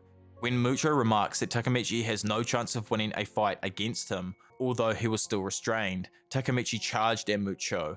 After being unconscious for a while, Takemichi finds himself atop a pile of garbage along with Inupi, remembering what transpired in their fight against Mucho. After hearing Takemichi's words, Inupi tells him that he will help Takemichi fight Mucho. As they rush at Mucho, he remarks to Koko that they will die unless he chooses to join Tenjiku. Just as Mucho prepares to punch Inupi, Koko begs for him to stop, promising to do whatever is required of him. At a Toman meeting between Mikey and the members of the 1st Division, Inupi chuckles to himself, remarking that he never thought he would wear Toman's uniform. After Mikey learns of Mucho's betrayal, Takemichi vows that the 1st Division will devote itself to rescuing Koko. Mikey asks Inupi when he suspects Tenjiku will stage their attack. Inupi says tomorrow on February the 22nd. Mikey orders them to gather all of Toman for a pep rally in preparation. Meanwhile, Kikucho forcefully tells Izana he disagrees with his plan, asking why he would trust Hanma and Kisaki, Izana tells him to shut up as he sees no other way to defeat Toman. Draken announces that Tenjiku will attack Toman today. They need to put forth their best effort as Tenjiku will likely fight underhandedly. Hakai angrily demands Toman to do the same, explaining that Mitsuya and Smiley were victims of a motorcycle attack, leaving them unconscious and hospitalized.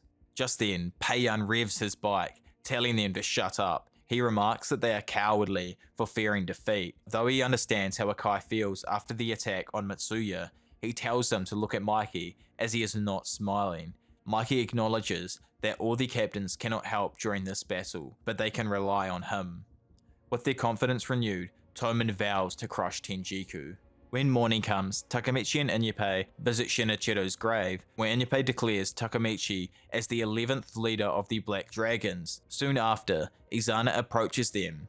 However, Takemichi does not recognize him until Inyepei screams Izana's name, grabbing him and demanding to know what he is doing with Koko. Izana calmly reminds him that Koko chose to join Tenjiku, and he is just here to visit his brother's grave.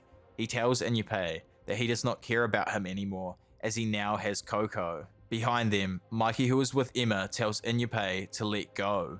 He orders Takemichi to leave with Emma. Meanwhile, Hanma sits upon a motorcycle, remarking to Kisaki that this is uncharacteristic of him to get his hands dirty. Holding a bat, Kisaki responds that he cannot leave this deed to anyone else.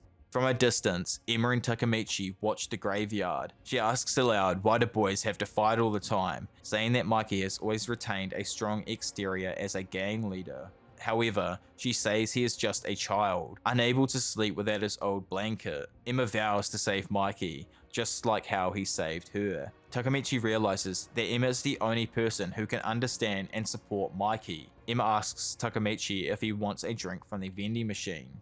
As he tries to remember if Emma exists in the future, Kisaki and Hanma ride towards them.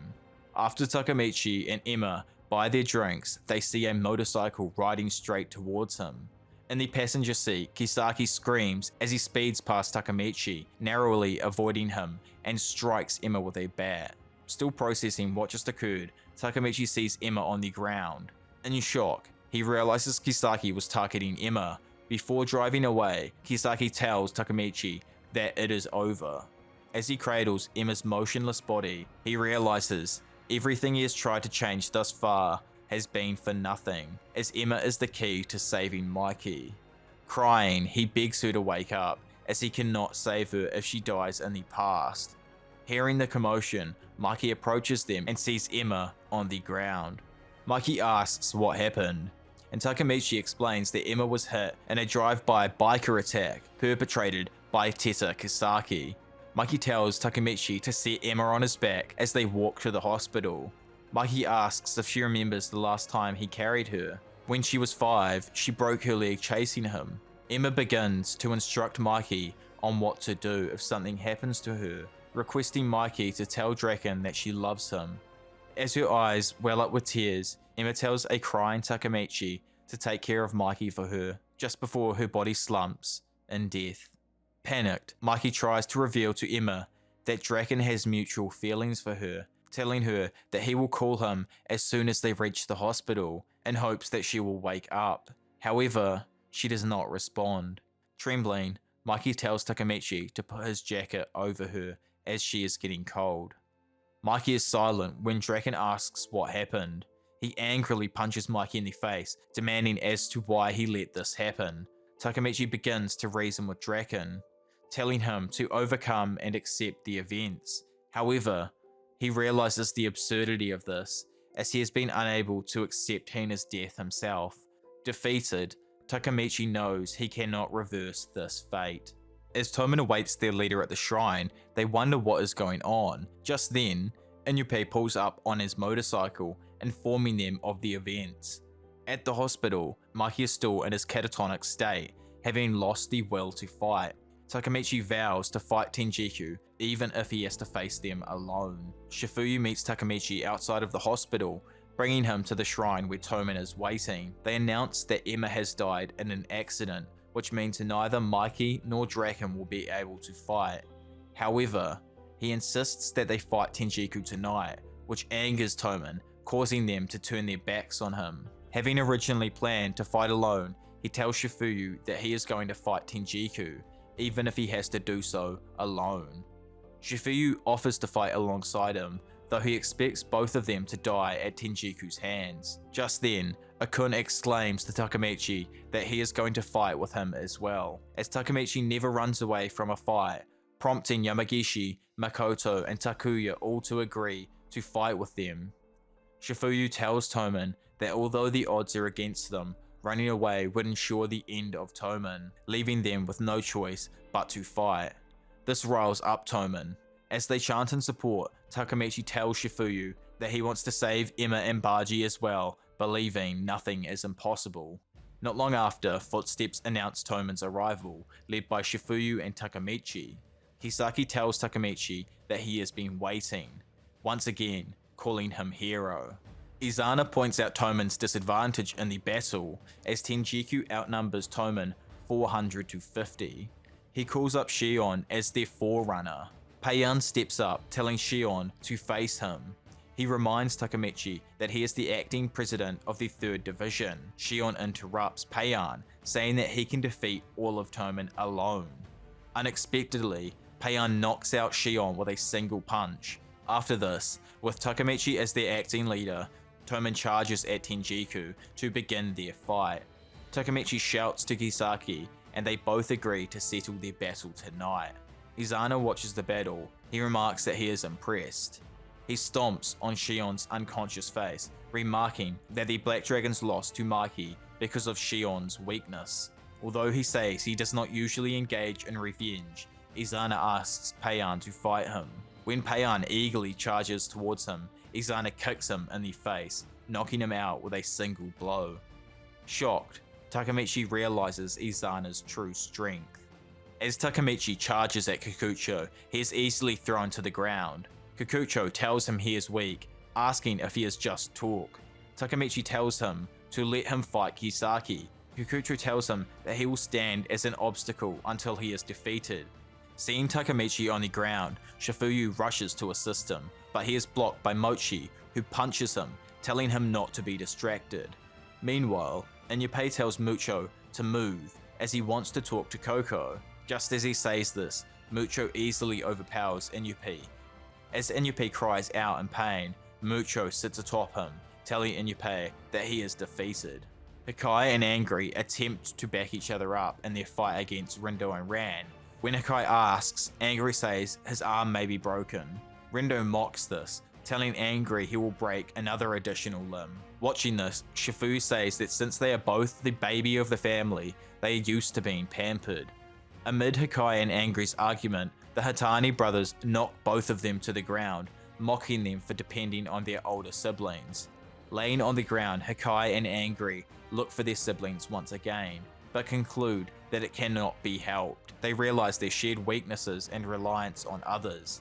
This motivates their drive to fight. Standing up, they prepare to face the Hatani brothers once again, charging towards them. Rindo and Ran, the brothers, easily bring the duo to the ground. As Angry remarks his older brother would have avoided Rindo's tackle, Rindo grabs a hold of his left leg, breaking it as Angry cries out in pain. As Angry crawls, barely able to move, Angry watches desperately as Rindo grabs Hikai's arm while Ran hits his face with a baton. He believes that Hikai will die from their relentless attacks and begins crying, begging the brothers to stop. Meanwhile, Smiley tells Mitsuya that Angry is a good person. Beating up others doesn't come naturally to him. However, he adds, when Angry starts crying, his nature changes, as he has the limits that cause the ogre to come out. Facing the Hatani brothers, a crying Angry tells them that they went too far. Apologizing to his older brother for breaking his promise, both Ran and Rindo are surprised to find Angry standing as his leg was broken.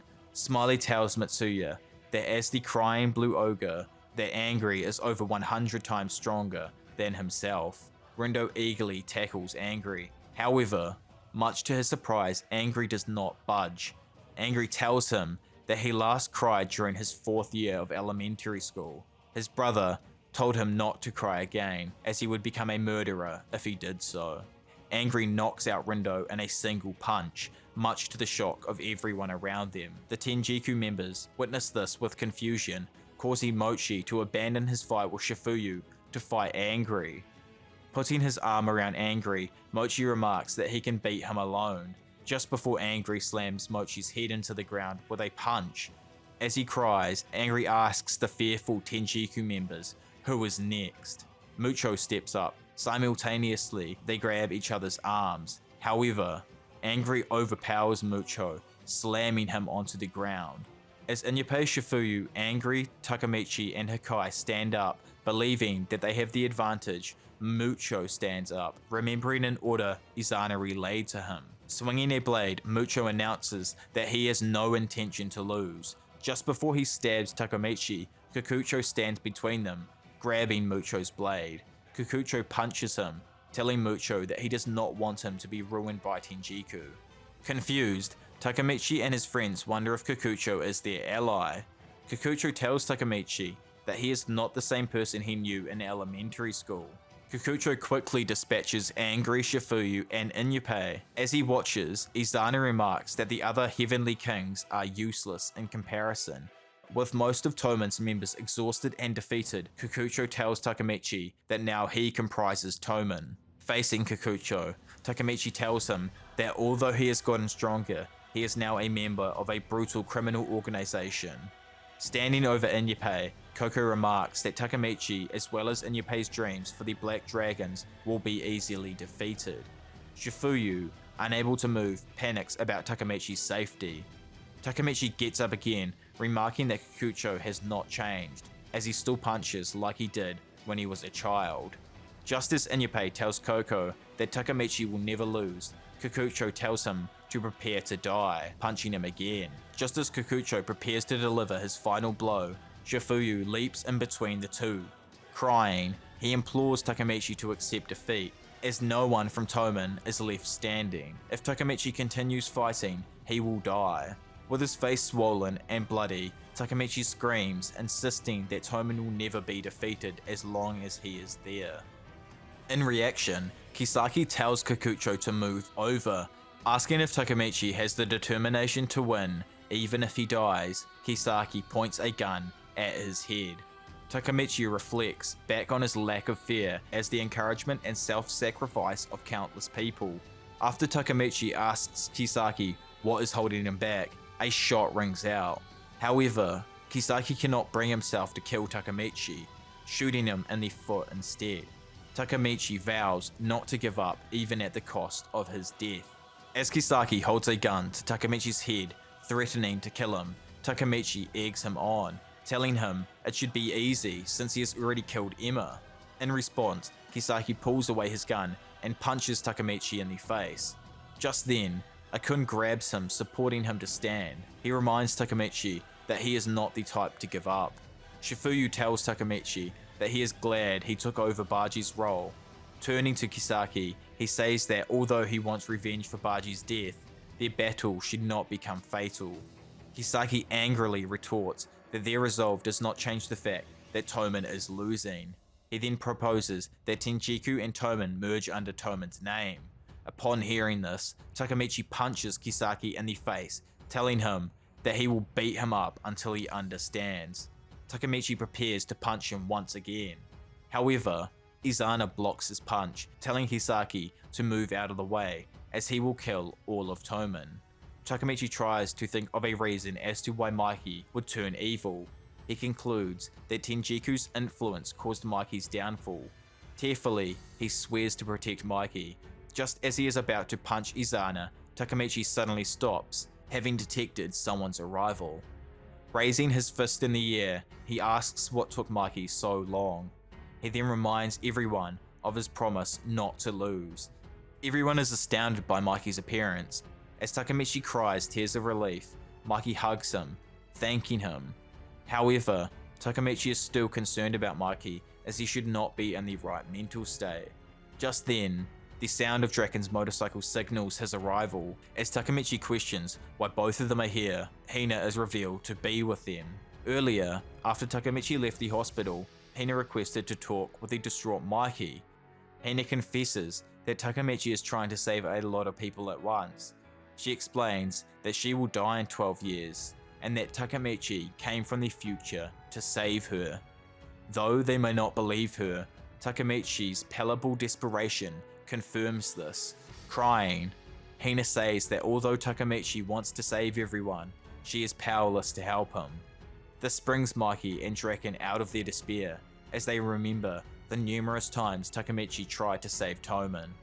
Mikey asks the Tenjiku members if they are handicapped, prompting them to angrily tell Mikey and Draken that they are the ones who are handicapped, demanding that the situation be taken more seriously.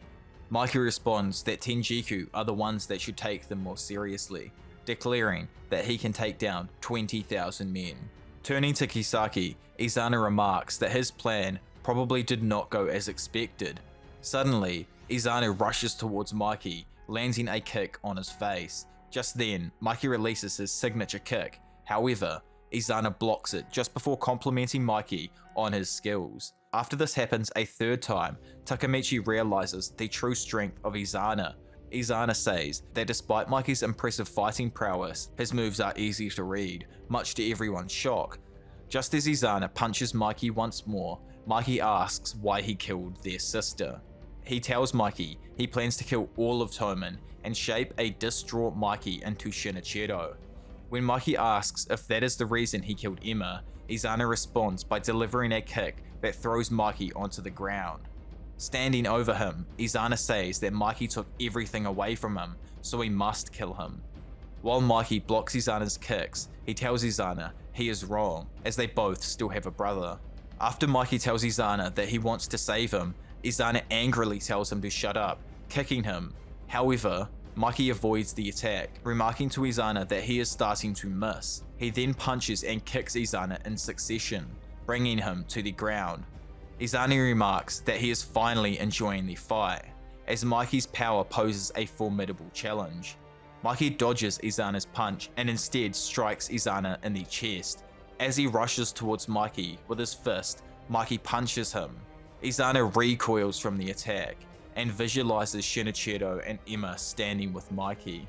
When Mikey tells Izana he lost, he screams, grabbing Kisaki's gun and pointing it at Mikey. Mikey asks Izana if he will lose everything after he loses the fight. Crying, Izana thinks back to his mother who abandoned him. With tears in her eyes, she told Izana to stay strong despite his solitude. Upon seeing Izana point a gun at Mikey, Takemichi calls out, telling Izana that using a gun is cheap. Izana tells Mikey to die, but Mikey is unfazed, egging on Izana, telling him to shoot. An anxious Draken implores Mikey to be careful, as Izana seems serious. Mikey continues screaming at Izana to shoot, but just then, Kikucho slaps the gun out of Izana's hand, telling Izana to accept Kenjiku's loss. Angrily, Izana demands if Kikucho, his servant, is giving advice to him, a king. Shaking Izana, Kikucho tells him that none of Tenjiku's members can win their battles, loudly repeating that Tenjiku has lost. As Izana screams for him to shut up, Kisaki suddenly shoots Kikucho in the chest, splattering blood on Izana's face and remarking that he is annoying. When Kikucho lunges at Kisaki, Kisaki fires his gun, telling Kikucho to die. Unexpectedly, Izana leaps in front of the stream of bullets, protecting Kikucho, to the shock of everyone, including Kisaki, who falls to the ground in surprise. Lying on the ground, Kikucho asks Izana what he is doing next to him. Izana tells him that his body just moved on its own. As he is dying, Izana says he wants to tell Mikey something. He remarks that Tenjiku has lost, and Kikucho tells him that he does not have to say it, as it has already been announced. Crying, Kikucho asks Izana why he protected him, as he is worthless, while Izana is a king who wanted to build a new era. Izana corrects him, telling Kikucho that it was this era. Smiling, he says that Kikucho is the only person he has. Izana asks Mikey if he wanted to save him, and Mikey responds saying that he did, as Izana is his brother. Izana reveals to Mikey that he is not blood related to anyone. Crying, he tells Mikey that there is no way to save him, and as he dies, he utters Emma's name. Upon seeing Izana's motionless body, Kikucho cries. Grasping his hand, he tells Izana that he will not be alone in death, as he will be joining him soon. Upon seeing Kikucho and Izana motionless, Maki announces the end of the Toman Tenjiku dispute, turning his attention to Kisaki. Maki tells him he will never be forgiven. Just then, Hanma rides up on his motorcycle, grabbing Kisaki and escaping. As Takemichi powerlessly watches them ride away, Draken tells Takemichi to get on his bike to chase them down. As he and Takemichi gain ground on Hanma and Kisaki, Draken vows to catch them. On Hanma's bike, Kisaki implores him to drive faster. Suddenly, Hanma loses control of the bike, throwing him and Kisaki to the ground. When Kisaki looks up, he finds Takemichi standing over him. Kisaki instantly runs away, and when Takemichi tries chasing him, the pain of his foot overwhelms him. Draken pulls him up, ordering Takemichi to get on his back. Just then, Hanma catches up to the pair, swinging a metal pipe at Draken. Although Draken counters the attack, he is now preoccupied with fighting Hanma. As Takemichi chases Kisaki around the corner, Kisaki attacks his head with a brick, but Takemichi punches Kisaki in response. Takemichi ends up chasing Kisaki into a parking lot where they punch each other in quick succession. As they both catch their breath, Takemichi notes that he recognizes the area. Takemichi tells Kisaki to give up and accept their loss, saying that all he does is manipulate and use others, unable to do anything by himself. While headbutting Takemichi, Kisaki explains that a perfect plan is the way to achieve his goals. As Takemichi leaps upon Kisaki, he asks if the perfect plan was intended to defeat him. They wrestle in the parking lot with Kisaki ending up on top. He angrily says that he is supposed to be the dark hero. Strangling Takemichi, Kisaki says that all his plans started perfectly, but there was someone who always ruined them. Takemichi kicks Kisaki away from him. He explains that he remembers when he was last at the parking lot. Standing in front of a fire, he had sworn to become the top of Toman. Takemichi tells Kisaki that the parking lot was where Kisaki killed Hina in the future. He tells Kisaki that they will settle their time-leaping battle. Upon hearing this, Kisaki remarks that his suspicions are confirmed. Takemichi is a time leaper. Suddenly, a scene depicting Kisaki and Hina appears in Takemichi's mind. Takemichi asks what Kisaki's involvement with Hina is, as he killed Hina in every timeline. Hearing this, Kisaki solemnly says that he failed. Visualizing the future scene, Takemichi sees Kisaki proposing to Hina. However, she apologizes, turning him down. Before Takemichi can finish comprehending this, Kisaki points a gun at him, telling Takemichi that their fate ends now. Pointing his gun at Takemichi, Kisaki demands to know why Takemichi always thwarts his plans and how many times he has leaped. When Takemichi asks if he killed Hina after her rejections, this enrages Kisaki, who insists that Hina belongs to him. All of a sudden, Takemichi kicks the gun out of Kisaki's hand and grabs it, pointing it at Kisaki. He tells Kisaki that it should have been him holding the gun from the beginning, before telling Kisaki to die. Takemichi points a gun at Kisaki, prepared to shoot, as he believes he can save Hina by killing him. Just then, Hina and Mikey show up to the scene. With Takemichi briefly distracted by Hina's shouts, Kisaki takes this opportunity to run.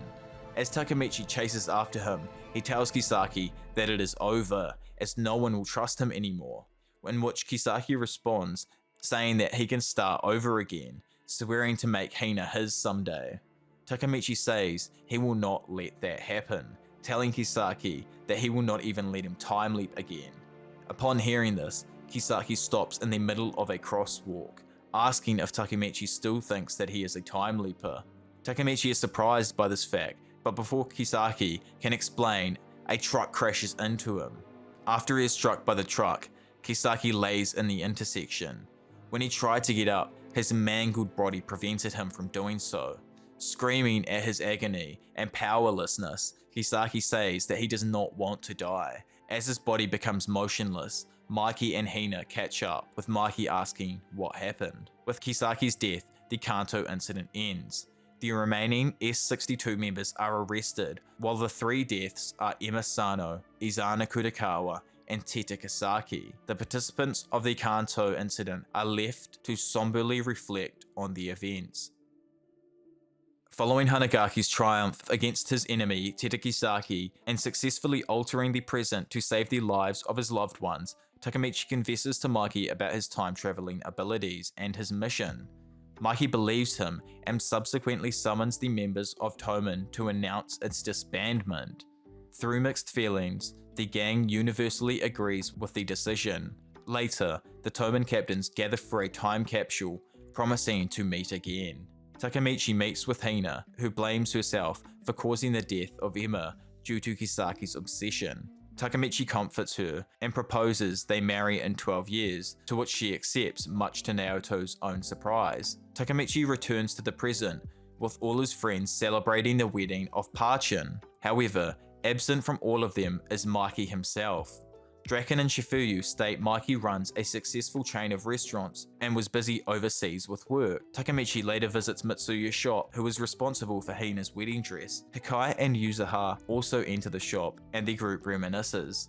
Takemichi returns to his normal life, realizing he is now the manager of the record store and his former boss, but still living in the same old dirty apartment. Takemichi watches the news of the organization Bonten and notices the Hanafuda-like tattoo on one of its members. Takemichi and Hina visit Smiley and Angry's ramen restaurant. While talking, Takemichi sees the photo of Toman's disbandment and inquires about Mikey, but neither of them know anything as they haven't met in over 10 years, stating that the only information they have is from Draken. As Takemichi sees Hina's earrings, he suddenly remembers the tattoo from the Bonten member is incredibly similar to those used by Izana Kurokawa. Having a bad feeling, Takemichi storms out of the restaurant and goes to confront Draken over what he knows from Mikey. Draken reveals that both him and Shifuyu lied to Takemichi so that he could be happy, and warns him against Mikey, for he has become unrecognizably evil. Takemichi meets with Naoto, with the latter informing him about Bonten, the current worst criminal organization in Japan involved in gambling, fraud, prostitution, and murder. Naoto subsequently informs that Bonten's leader is not Izana, but his brother Mikey, leaving Takemichi in shock. At the same time, Sanzu, who is an executive of Bonten, is seen murdering traitors on Mikey's order. Takemichi is stuck in disbelief that Mikey could have turned out evil, and requests to shake hands with Naoto again. Naoto is reluctant, but eventually concedes. However, no time leaping occurs, and Naoto theorizes that the trigger for the ability is a strong desire to change the current time, and Naoto no longer feels any desire to do so since his sister is safe. Takemichi later meets with Shifuyu and reveals that he can no longer time leap. Shifuyu approves of this, for he has achieved his mission of saving Hina. Takemichi asks if he knows anything about how Mikey turned evil, to which Shifuyu responds he tried to find out but wasn't able to. So he tries to cheer up Takemichi by saying that it is the path that Mikey has chosen, and that he has his own wedding to look forward to. Overhearing the conversation, Kazutora appears and believes Mikey is the same as always, but unable to show his vulnerabilities, because he has taken a path that he himself did not choose, and the two agree to try and find Mikey. Months later, Takemichi has a haircut from Akun. As Takemichi laments the lack of progress, Akun assures him that him and his friends are searching, but have been unable, for Bonten is extremely dangerous. Takemichi asks that they stop, instead vowing to find Mikey himself. He soon gets a call from Hikai, who proposes that they open the time capsule. The Toman captains meet, except for Mikey, and the group decides to open the time capsule, reminiscing about the past while reading their letters. Draken reveals that he had mixed feelings about the disbandment, for he never wanted Toman to end, and believes the disbandment hurt Mikey much more, but believes that Emma will always be in his heart. The group decides to read Mikey's letter, which has him accurately predict everyone's future occupations, and revealing he disbanded Toman for Takemichi's sake and to secure everyone's future so that they could learn and prepare for adulthood. Reading this, the group is put at ease knowing that they are still connected. Around the same time, Kikucho asks Mikey if him not going to the anniversary was the right decision, to which Mikey says it was. As the group leaves, Takemichi realizes that they forgot to read his letter, to which he also finds a videotape revealed to have been put there by Mikey with a message to future Takemichi. The message reveals Mikey's conflict over his dark impulses that were kept on check by Shinichiro, Emma, and Baji, and now he's terrified of what he can become. He wishes Takemichi to have a good life and to not look for him. Takemichi realizes Mikey's descent to evil is not external and was caused due to Mikey succumbing to his own darkness. Kazutora appears with a lead on Mikey, but Takemichi rejects it, saying it is Mikey's wish for him to not be found. Takemichi meets with the group at Mitsuya's shop, with Hina donning the wedding dress. After Takemichi goes with Hina and tries on her dress, he goes on a frantic mission to find more information about Mikey's location, but is tossed out from a store as they don't want any trouble. Kazutora is concerned about his sudden rush to find Mikey and counsels him to stop engaging on a suicide mission, for he has a wedding in 3 days. Takemichi finds himself in an abandoned bowling alley in one of Bonten's bases. Thinking he cannot meet Mikey, he suddenly finds a gun pointed to his head by Sanzu as Mikey himself appears in person. Mikey asks about Takemichi's intentions. Takemichi replies that he wants to invite everyone to his wedding, and just like Mikey had planned, everyone's futures is the best, except for his. Sanzu threatens to shoot, but Mikey has him retire so the two can talk alone. Takemichi asks about Mikey's dark impulses, believing it was Kisaki's involvement and Shinichiro's death that turned him evil. Subsequently revealing he can no longer time leap, for Hina has been saved, Takemichi is grateful to Mikey for securing everyone's future, but now it's his turn to save Mikey, to which the latter responds by shooting him from behind. Mikey chastises Takemichi for looking for him, knowing that it would end with this result. Stating his journey is over, admits Takemichi's protests that he will save him. Mikey reveals he plans to end everything. After this, Mikey walks to the roof having visions of Shinichiro, Emma and Baji. He looks down to people and imagines Toman gathered there. Surprisingly, Mikey decides to jump to commit suicide, but while falling is grabbed by a mortally wounded Takemichi. Takemichi implores Mikey to save himself, for he has little strength left, with Mikey protesting for what he is doing and that he should let him die. Takemichi opposes this decision, saying he will do anything that he can to save him, to which Mikey points out that he can no longer time leap and asks him to put him at peace. Takemichi tells him to shut up and stop burdening himself and to let himself ask for help, even if it's just once. Seeing his determination, Mikey breaks down, tearfully asking Takemichi to save him. In that moment, Takemichi finds himself transported to the past once more, to June 06, 2008, getting ready for high school. Sometime during 2008, Hanma visits Kisaki's grave, remembering all the way from his bored days beating up people to when he first met Kisaki, to all of Kisaki's plans up to his death. Hanma mourned him, praising him for not pulling any punches, leaving a beer bottle on his grave. He says that he fulfilled his promise and declares his intentions to start something. Well, so I'm not gonna lie, that was absolutely huge and took me so long to get through. I'm sorry if it got a little bit dry at points in there as my voice was kind of giving out, as you could imagine. It took me like 6 hours of on and off recording just to record the audio itself for this, and then a lot more alone with just editing the audio, not even talking about editing the video. So this was a absolutely huge video on my behalf. So if you guys have enjoyed it and watched the entire video and want to see more stuff like this, then be sure to hit that subscribe button and leave a like on the video as well. And if you guys want to start off at the 3 Deities arc, which is the last arc so far in Tokyo Revengers, then you could start off from either 206, which is where we left off with Sanzu being slaughtered down by the third wolf, or you could start off with 207, which is the very start of the last arc. But obviously, like I recommend that you do pick up the manga and read it as well. Like, this is pretty much entirely what happens throughout the manga. I know I forgot a few moments that happen throughout it and left a few things here and there out just so I can shorten things down overall. But this is, like pretty much what happens throughout the entire series so far that we've been given, down to even some of the lines themselves. Like, I recommend that you pick up the manga. It's like, honestly, it's literally amazing, and it's blown my mind and brought me to tears more times than, I can possibly even remember. Even like reading the script here and going through it, it's been absolutely amazing being able to go back through the story.